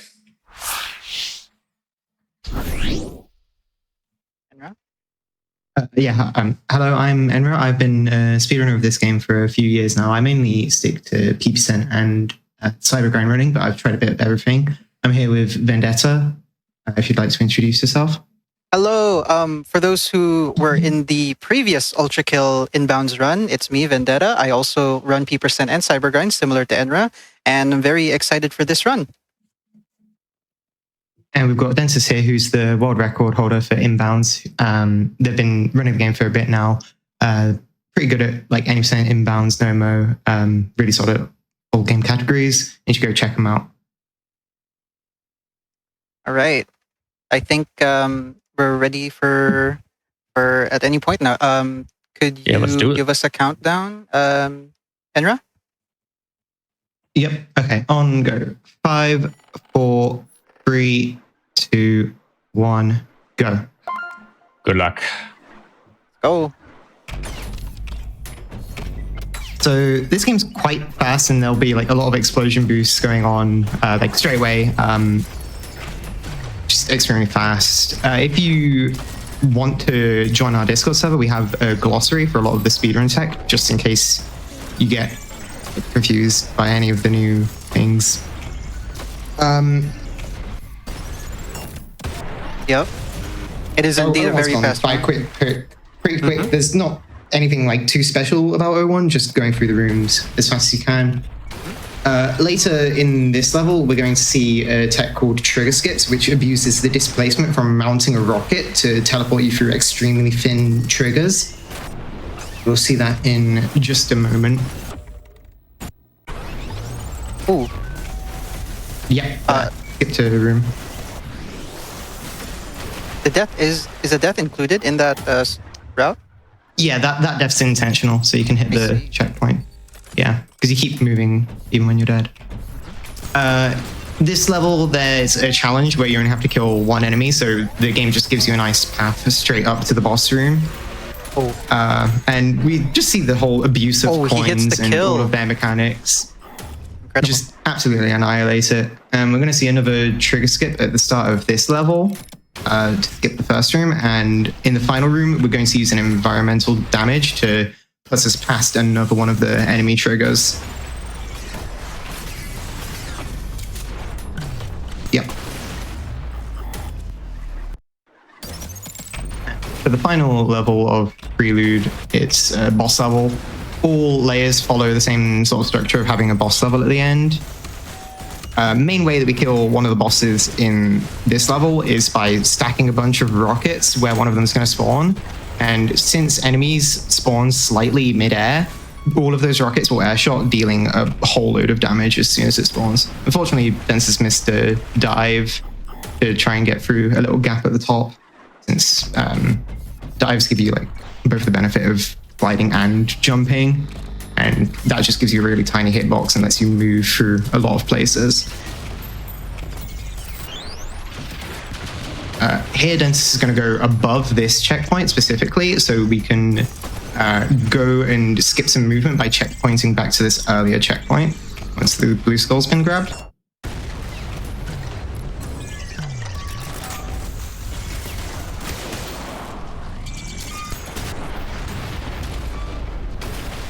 Nice clear. Very smooth there. You'll see on a lot of the ends of the levels, you like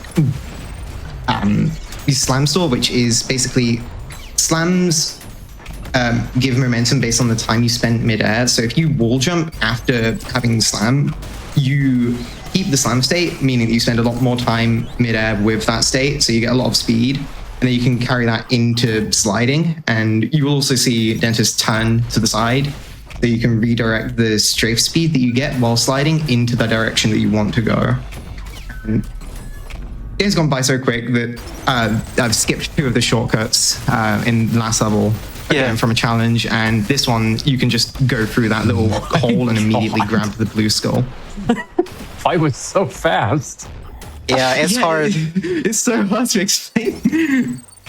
Yeah, you even have to speedrun everyone's the commentary. favorite level. This is lining up a specific Ultra Boost lineup to get a lot of speed throughout the start. Ooh. This is the second one, but that's okay. I'm going to abuse some more coins to quickly kill V2 before it even spawns in, because coins can interact with it before the boss bar spawns. And done with Limbo. Right. Okay, so we're moving on to Lust, and if you pay attention, the timer doesn't actually start till the red doors open, so that's why there's a little bit of setup afforded to runners. And this is a very straightforward level. You see this open skybox, Dentist is just going to use explosions to launch himself into the exit. And we have also time to change weapons in between runs, so that's how it's a bit different from other games where the timer just keeps going. In 2-2, there are these power boxes that you have to destroy in order to progress through the level. So, of course, you know, Dentist already knows where each of them are, so he's just going to break them with explosions as per usual. There's 1, and there's 2 on top of each other that opens the doors, and Dentist also uses the oil because oil makes it slippery, so and therefore faster. So yeah, 2-3. It has the plat skip, which is that exact skip where the door is slightly ajar, so you can get the skull. And skulls in this game act like keys to unlock different doors. So that's one thing about the level design. Here we see a mind flayer, a little boss enemy. Misses the insta-kill, but that's fine. They have so little health, and we have so much firepower that it doesn't really matter. Yeah, we can come back to that insta-kill later when we get more time. It's very special. Oh. Almost died, but it's all good. Oh, there's a pesky drone. Yeah. I love those guys. They're so fun. Yeah, they're like mosquitoes sometimes where they just dodge everything. Okay, so that's 2-3. Yeah. Hand skip. There is a boss here that you can skip by with a specific setup, and it's a long hallway. So if you see on the bottom an SSJ there, that is basically a very precise input to get a lot of speed moving forward. So yeah. So here's the hand skip. You go. And you can dive over the trigger. Yeah, that's basically it. How that works. But with SSJs, if you jump within 3 frames of releasing slide, you get an extra speed, like an extra amount of speed, depending on like how early you jump. Right. So this is also another boss kill setup, stacking saws before the boss spawns to launch them into the eye, and then just spamming explosions and using coins to deal a massive amount of damage that just insta-kills the boss. And we're out of 2-4 into the gluttony layer. And there's only 2 levels here. This one has a different theming, of course. It's very icky, very gluttonous, if you will. There's a trigger skip right there, right above the arena, into this area where there's an unskippable encounter with Cerberus, Cerberi, and then that's what just use the damage setup there. Very big damage. This room is very complicated because of the winding pathways, but we just skip it since it's any percent. Trigger skip here, he hits it, Ultra Boost into the final arena. This final arena was a very difficult place to route, but many people have labbed it and practiced it to death, so this is no problem. All right, there we go. 3-1 and into 3-2. This is another boss level. And in the recent update, we actually have a shortcut by breaking this eye that goes straight into the boss arena. Otherwise, it's a long way there. And then Dentes is just going to use coins, and punching them on the ground and chaining other coins into it increases the damage of one coin, and using that damage, you can insta-kill bosses with it, with the right setup. All right, now we're on to Act 2. We get a bit of setup time at the start of each level, since it's in-game time, so we can shoot a rocket into another rocket using the hammer, and that gets the same effect as an Ultra Boost without having to lose us the rail charge. And we do that again at the start of 4-2. And we need 2 of those skull keys to spawn the boss to finish the level. And the way that we get those is, instead of fighting the arenas, we can use a lineup to place our Whiplash where the skull will spawn and load the zone just with like precise timing. And hopefully hits both. Yep. And the insert will be spawning in a moment. We get a lot of setup time to just spam a bunch of saws and annihilate it with the jump start. Where did he go? It's gone. The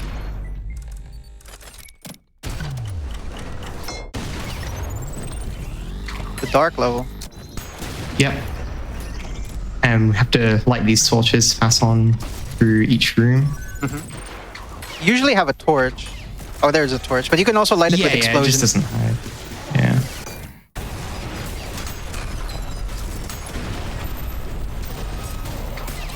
Oh, that coin got blasted away, Rip. Yeah. Coins also get affected by explosions, so sometimes they can get knocked away when you don't want them to. Yeah. In the final room, Dentist is going to pick up some hidden soap up here. And what this does is it insta-kills any enemy that it comes into contact with. You can throw it, or you can use the Whiplash, how Dentist is using it. This is a reference to another New Blood game called Dusk, in which they have the same item. Yep. Oh, nice streak and dodge. Awesome. I'm back onto 4-4 and we get to see our good old friend V2. Nice upset time. Oh, I don't think he slammed on the bounce pad. Yeah, that sends you up faster, but lucky angle. Ooh. Yeah, we're gonna see some more dead coining here. I think he messed up the setup a little bit. Ooh. Oh dear. Okay, that's fine. That's fine. Yeah, this is kind of a big choke point. Given how V2 can kind of be a bit annoying to... Yeah. In cases like this, runners just typically just kill V2 normally. Thankfully, it's any %, so you don't have to reset the entire level. This guy killed me so many times. Up on the V2 fast kills. Just, it's so annoying for me to get. Yeah. Oh, all good. Bonk.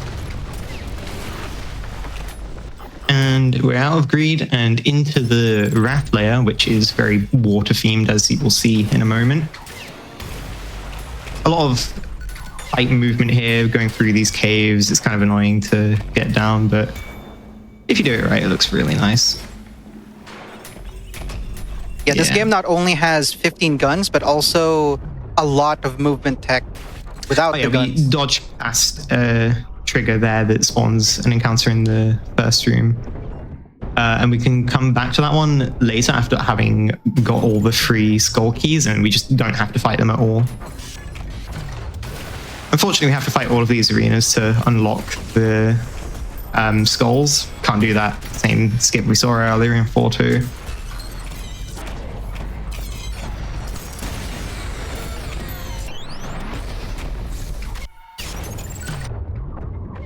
And in this final room, we're going to see the interaction that the electric rail has with enemies underwater. And just electric and water does not mix well, so they all die. You can see it again here.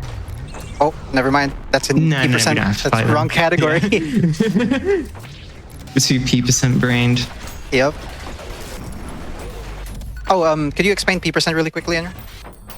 Yeah, P% is this version's game of like a completionist version, but for individual levels. It requires you to get a minimum amount of kills and style while completing them in a certain amount of time. Yeah. Without restarting, by the way, so that's why it's... Yeah, without resets, yeah.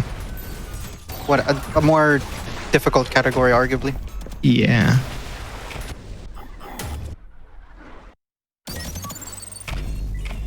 All right, we're on to 5-2. This one has a nice skip that can be used in not this first room, but the second room. Yeah, this is a fun Since some skip. enemies can open doors, we punch this street cleaner into the door and then checkpoint. Since the map reloads just before enemies, the street cleaner opens the door on the reloaded map and we can go and grab the skull through the now open door. You just have to be careful to not trigger the enemies again, and then the door would lock. And we can give this boss a coin to let it pass, to let us pass through onto the next level. This is the intended way to complete the challenge, but is just slightly faster than doing a boss kill, since they removed an insta-kill that used to exist, unfortunately. But It was very inconsistent.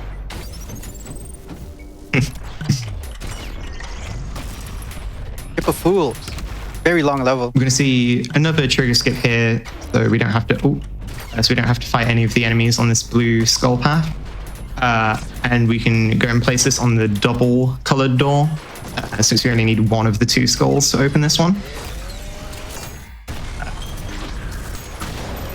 Normally placing two of them gives you like a secret or something, but we don't really need those in running. Oh yeah, this is the double power up again. Yeah. So the arsenal, you already get 15 guns. You now have 30 guns. So every explosion is multiplied by 2, and if you get even more double up or like power ups like this, you get even more guns. It just keeps on going. Yeah. And there's a button there that you can break so you don't have to go and pick up the rocket itself. Just a nice little bit the way you don't have to retrace some steps.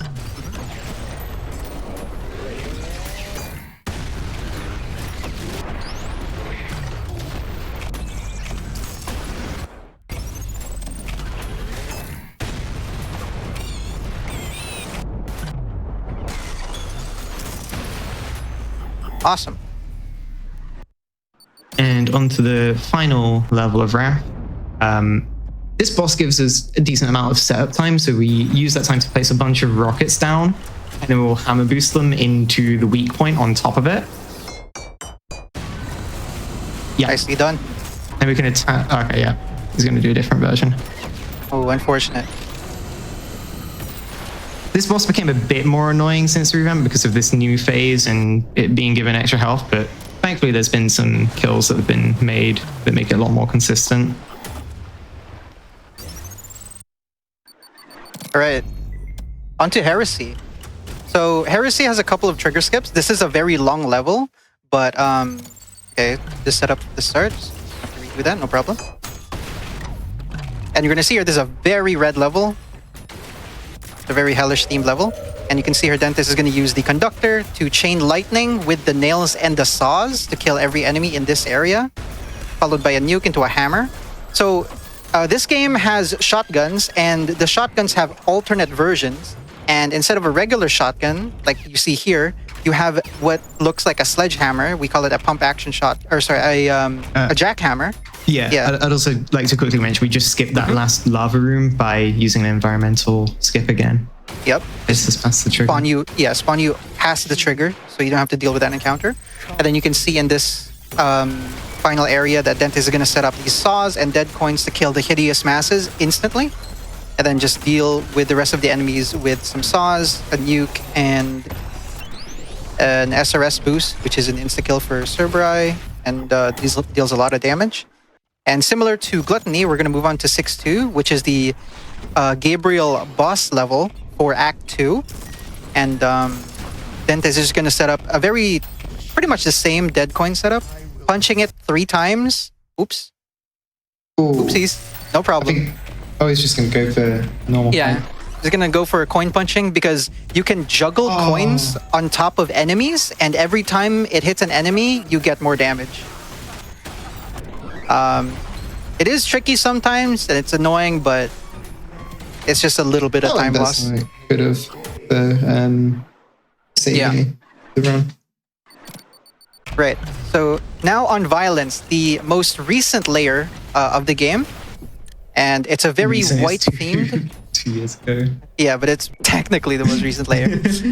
But yeah, this is gonna go through these halls. It's a very maze-like level, and there's a lot of different paths that you can go through with the skull. We're introduced to this new enemy, the mannequin, a very lanky enemy that can climb walls and ceilings, and is overall a very skitterish enemy. Now, I like to compare them to drones, but just more annoying. I think they're like, I think speedrunners have called them the most annoying fodder enemy to deal with. Okay, this skip. Absolutely. Yeah, Dentist just puts a rocket down and grabs the skull and turns the rocket on so they can skip the door closing, because you're not supposed to be able to grab the skulls from behind the door. And that leads Dentist to the close to the end of the level, and here we will have a Minotaur boss fight. You can see this tram area, and it's gonna spawn a few enemies that Dentist will clear out with coins very quickly.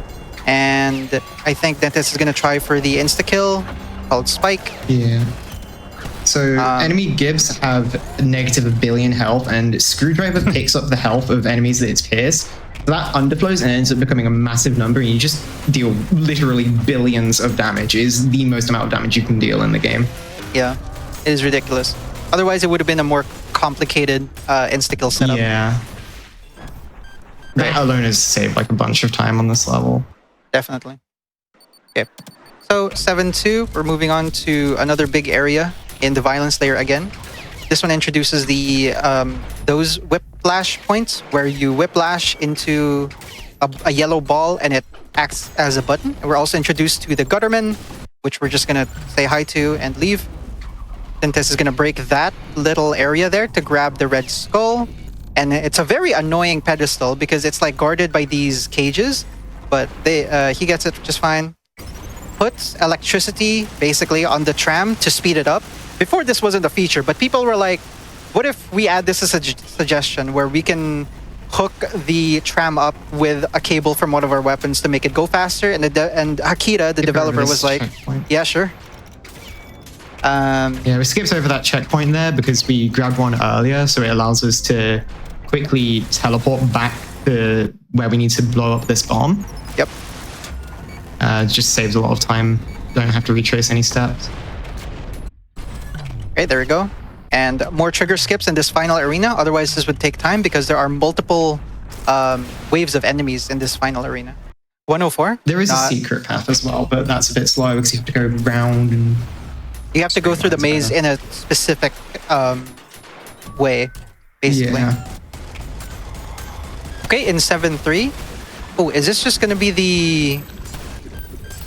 Yeah, this is going to be... We're going to use the secret exit here since, funnily enough, it's faster to go and do that extra level rather than having to do this one inbounds. This ends up being pretty much the same as P%.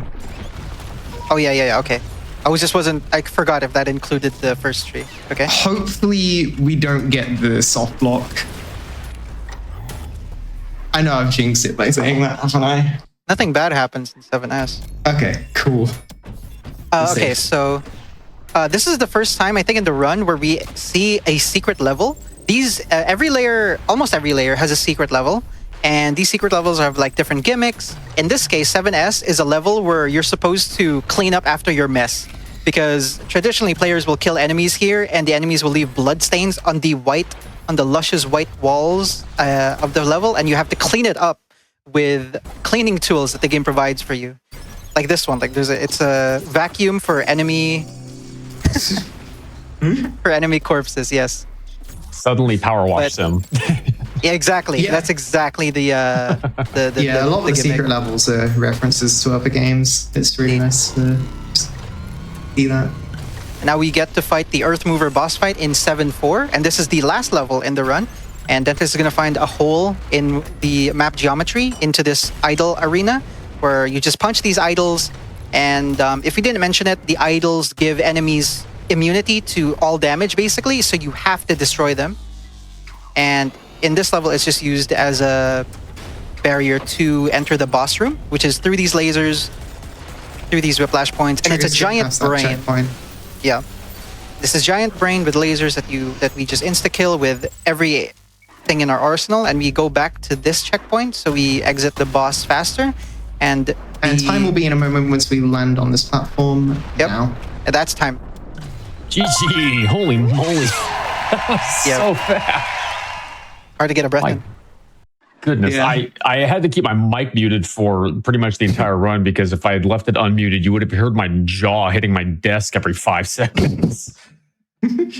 That's actually wild. Well, we promised chat we were going to throw in an extra run after this one, and Dent has very graciously agreed to show off any percent ultra kill after. So chat, you're getting a 2-for-1 special here.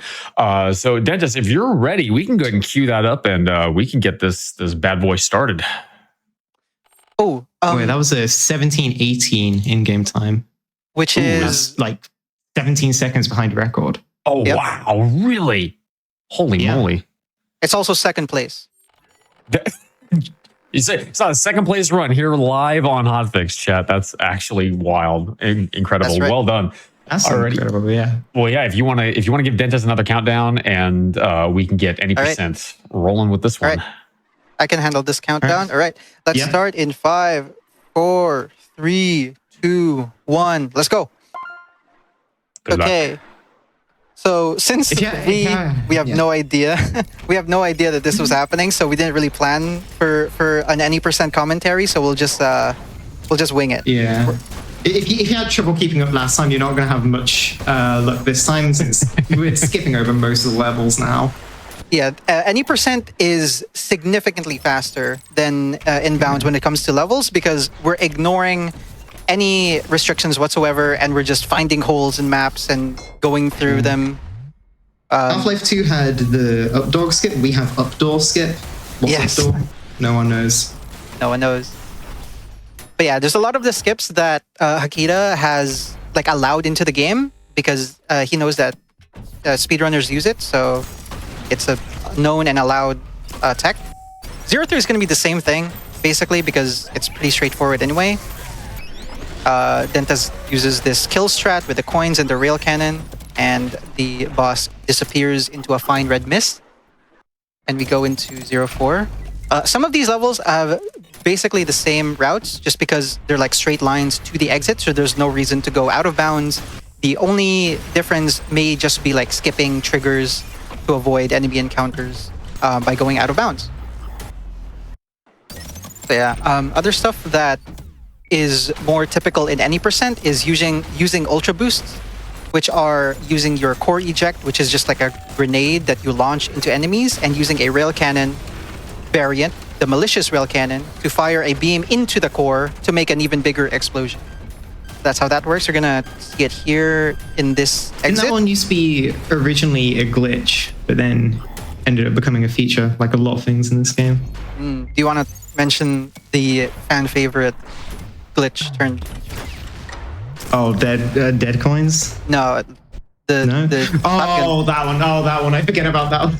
Yeah, so, oh god, when was it? Was it like 2019 when the shotgun was added? I believe it was Hikita himself found that you could parry the projectile or the projectiles from the shotgun. Yes. And that was a bit strong because it would give you all your health back and a lot of styles. So it was tweaked a little bit, and it's now a feature that everyone loves to spam all the time because it is pretty strong, getting constant explosions. Yeah. So you can parry enemy projectiles, and your shotgun pellet is a projectile. So you can now, so the game lets you parry your shotgun bullets as you fire it from your gun to shoot an explosion at the enemy. That's how projectile boosting was born. Yeah, so same kill here with the Hideous Mass. Saws, very strong with Conductor and Coins.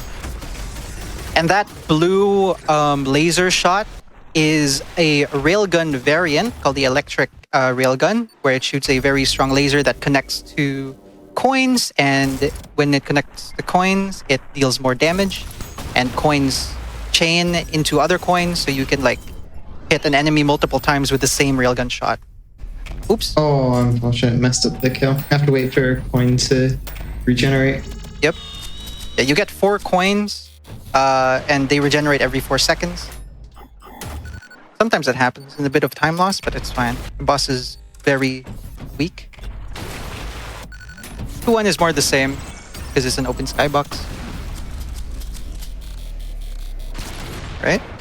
We're going to see a nice little oob in 2-2, which you load one of the next arenas after like the first room, but then you can checkpoint back to the first room, and loading the new room gives us a new trigger which unloads the first room, as we'll see here, and you can just skip past everything now. I don't know how any percent these routes work now because I'm a P% runner. There's so many. This game is constantly evolving. Like, considering even though it's like not released, people are finding different ways to route out enemy encounters. Like these complicated arenas, since there's a lot of weapons available to players in the game, there's a lot of answers to everything. Basically, you have a lot of resources available to you, so people's creativity really shines.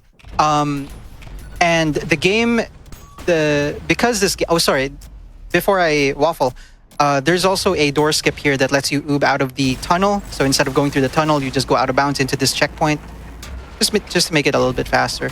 But yeah, the game allows for very creative setups where someone completely unknown to the community can just lab out an arena clear that no one has ever seen before, and it will be world record.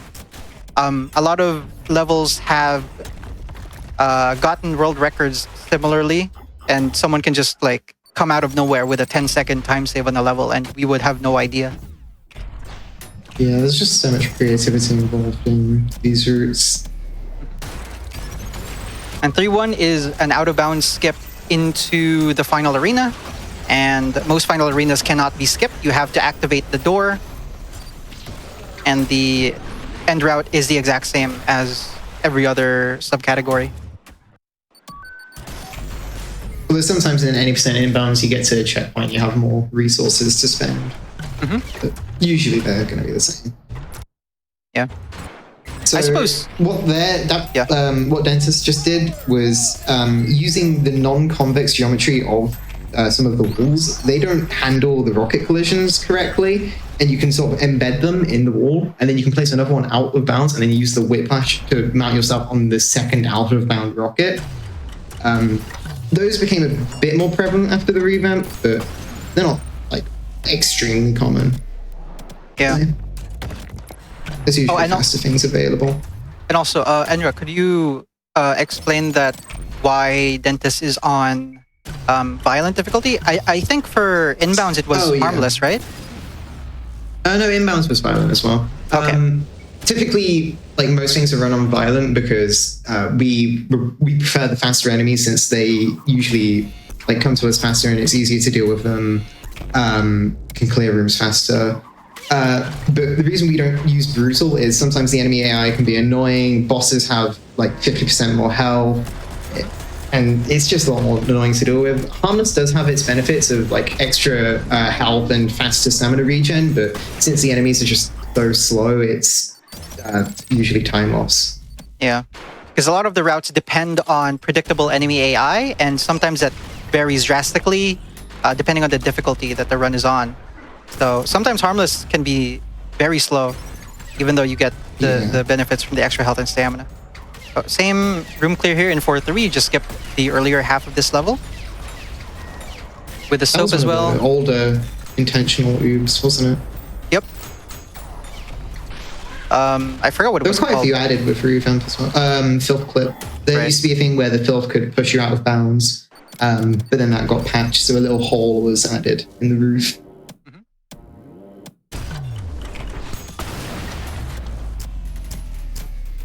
Surely Dentist goes for the second phase skip. Yeah. Surely. It just hits the world record. It even has whole pump enabled. But that's not going to happen.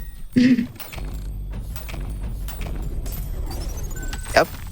There's a setup, the coin chaining. Yeah, just in order. So yeah, so dead coins basically work in the sense that coins chain to each other, but in the 0.1 seconds after you throw a coin, it cannot chain to another coin. So that's how you are able to stack damage onto one singular coin repeatedly. And honestly, theoretically, you can stack it infinitely, but for boss setups, you have a limited amount of time. So there's only so much setup that you can do. But for most bosses in the game, you can just insta-kill them. It's very powerful. That's the crux of the weapon tech in this game, I would say, because it interacts with so many other variants. Oh, he got soft locked, I think, yeah. This is annoying in the wall. to get. Usually requires you to go into weapon wheel so you have more frames per second. Yep. It requires a lot of like spam and slide very quickly. Bit annoying to get. I got it. The hitbox for that door is extremely big, so you have to be careful when trying to get that checkpoint, because if you load this room, then you're just not able to grab the checkpoint. You have to reset.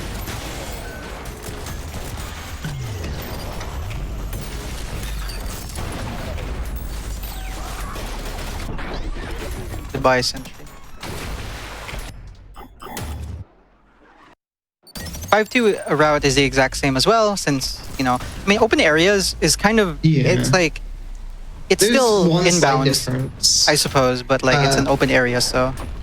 Yeah. At the end of the level, when we're waiting for the ferryman to open up the door, we can actually clip into the ship and position ourselves to where the exit pipe will spawn, which saves like literally like, what, 0.7 seconds, but it's time save, it's time save. True. Oh, and this, while the ship is also rising from the water, you can sometimes clip into the ship, which invalidates a inbounds run, but thankfully we're not on inbounds. Moving objects is so fun. Another runner, Malefaro, actually lost a world record run because of that glitch, which is unfortunate. Yeah. Can get ourselves through that little gap with a rocket. Oh, have we explained rocket clips? Oh, there's so many types of rocket clips. I explained mist clips earlier. There's tight space clips like that one where you can mount the rocket to get yourself through a smaller gap. There's arch clips, which follow the same principle as mist clips, which have like the non-convex geometry on the curved ceilings. There's untagged wall skips, which we saw in the inbounds run when we were doing one with those skull grabs. The doors actually, as soon as they close, they have an untagged wall placed on them, but rockets just let you just go through those. Yeah. Which is how you're able to grab the skull through the door. Yeah, so far, we've shown the inbounds run earlier, and this is any %. So surely we know what the next run is going to be eventually. Well, not tonight, but like, or today, but like, surely. I mean, arch clip there. That one can be kind of annoying to get, at least in my experience.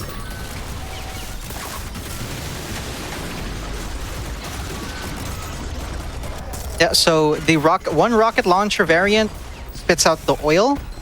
Another one spits out a huge rock that you can punch into enemies. And yeah, so that's how like some weapons look very similar to others, but do different things.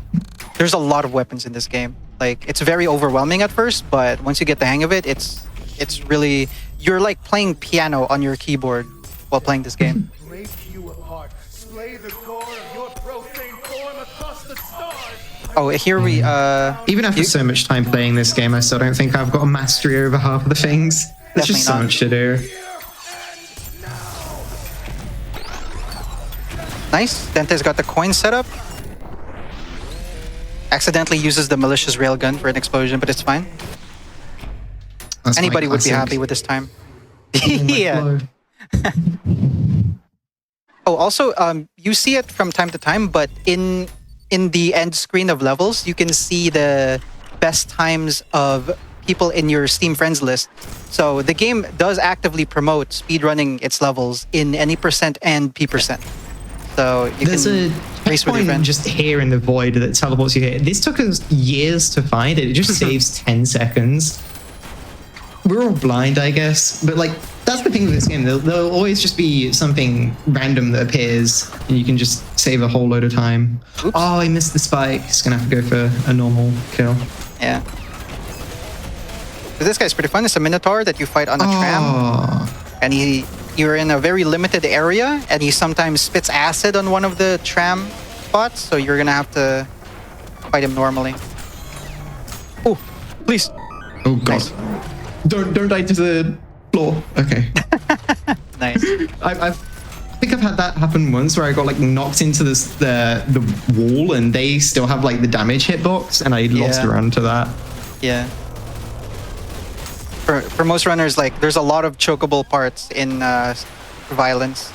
Oh, also, is the boss skip, the second phase skip, slower than the regular kill? It's slower than a good kill, like in-game time, but it's faster in real time. Right. Although there is a trigger skip that you can do there, which like just prevents the boss from spawning entirely. But it's the thickest trigger in the game, so like the thickest trigger that you can trigger skip.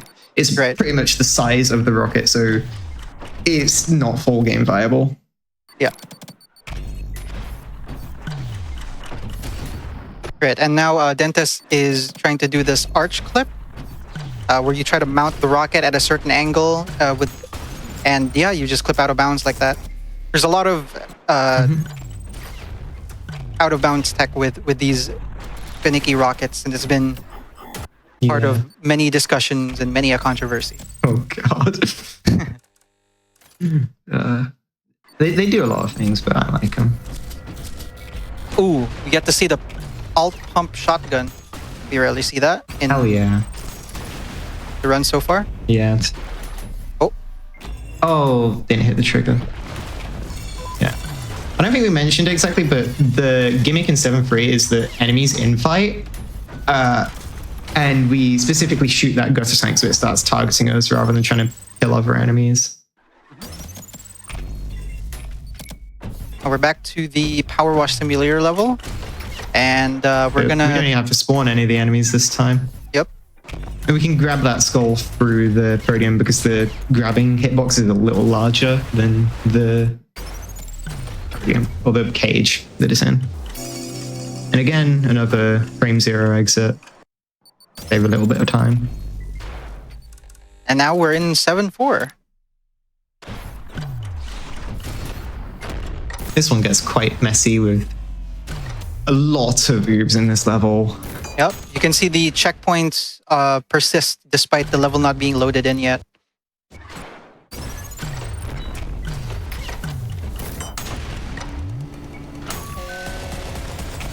Shooting the saws early so they can just bounce before being magnetized, because the third weapon in the arsenal can shoot magnets, and saws revolve around those magnets, so that's how, you know, we get free damage. On a bounce pad, and then we're going to get a 3-second countdown until time. 2, 1, time. Time. GG. Man, this run is so fast. I was like constantly baffled at just how quick you can blitz through it. That was incredible. Nice run. So what is this, like another second place run, or like where? I'll get the leaderboards up on my screen. I'll see what he says. Because now I gotta know. The last one was so fast. World record is 9:24. Oh wow! That's ridiculous. IGT. Yeah, in game time, that's world record. Yeah. As Dentist. That was 10:26, which is 4th place. Wow. This guy, so many people in chat earlier were going, man, he's so fast. This guy is cracking out of his mind. I know he's got his mic muted, but he can hear me. So yeah, great job, Dentist. You are a beast. I can't even put it into words. That was so fast. So thank you again for not only for showing the inbounds run, but also for showing 80% off afterward. I know we kind of sprung that on you last second, and he was a great sport and did it anyway. So thank you very, very much for doing that. And Enra and Vendetta, thank you both for doing commentary. Do you want to do any shout outs to the community before we wrap up here? Well, Enra, could you start us off with the stuff that you want to promote? Yeah, so easiest thing to promote is our Discord server. We have quite a lot of resources and people that we're people are willing to help if you're trying to learn the game. It's quite easy to pick up. A lot of like runs that you can also look at and learn from. I will mention quickly that even though it's very chaotic and very hectic, the individual tech that you see is very easy to do. There's just a very, very high skill ceiling. ULTRAKILL also boasts itself on the accessibility in that we have a lot of like easier difficulties and easier options to let anybody enjoy the game and the tech that it features. So hop on the Discord, join the community, find a category that you like, and just have fun with it. And very soon, the game will have the new fraud layer update, and it's going to be very exciting because there's going to be new levels, new routing, a lot of stuff to discover. So if you want to hop in the game, it's likely going to go on discount as well. So that is a great opportunity to join the community and find possibly a game that you're going to spend 3,000 hours on, like me and Enra. You spent 3,000 hours in this game? 5,000. Oh my god! Yeah, I think I have the most play time in the game actually. Yeah, in the community Jeez. so far. Yeah, You are broken, man. That is wild. My goodness. Yeah. Well, thank you both again for doing the commentary, and Dentist, thank you again for showing off the run. This was fantastic. So thank you both again. We are going to take a quick break, folks. We are now done with the first half of today's show, and we are going into the second half. And the second half is featuring our sponsored game of the stream, Don't Stop Girly Pop. So if you have no idea what that is, don't worry. We're going to get you covered. We're going to take a quick break first, and when we come back, you'll be seeing a lot of Don't Stop Girly Pop content coming soon. We'll be back in just a bit.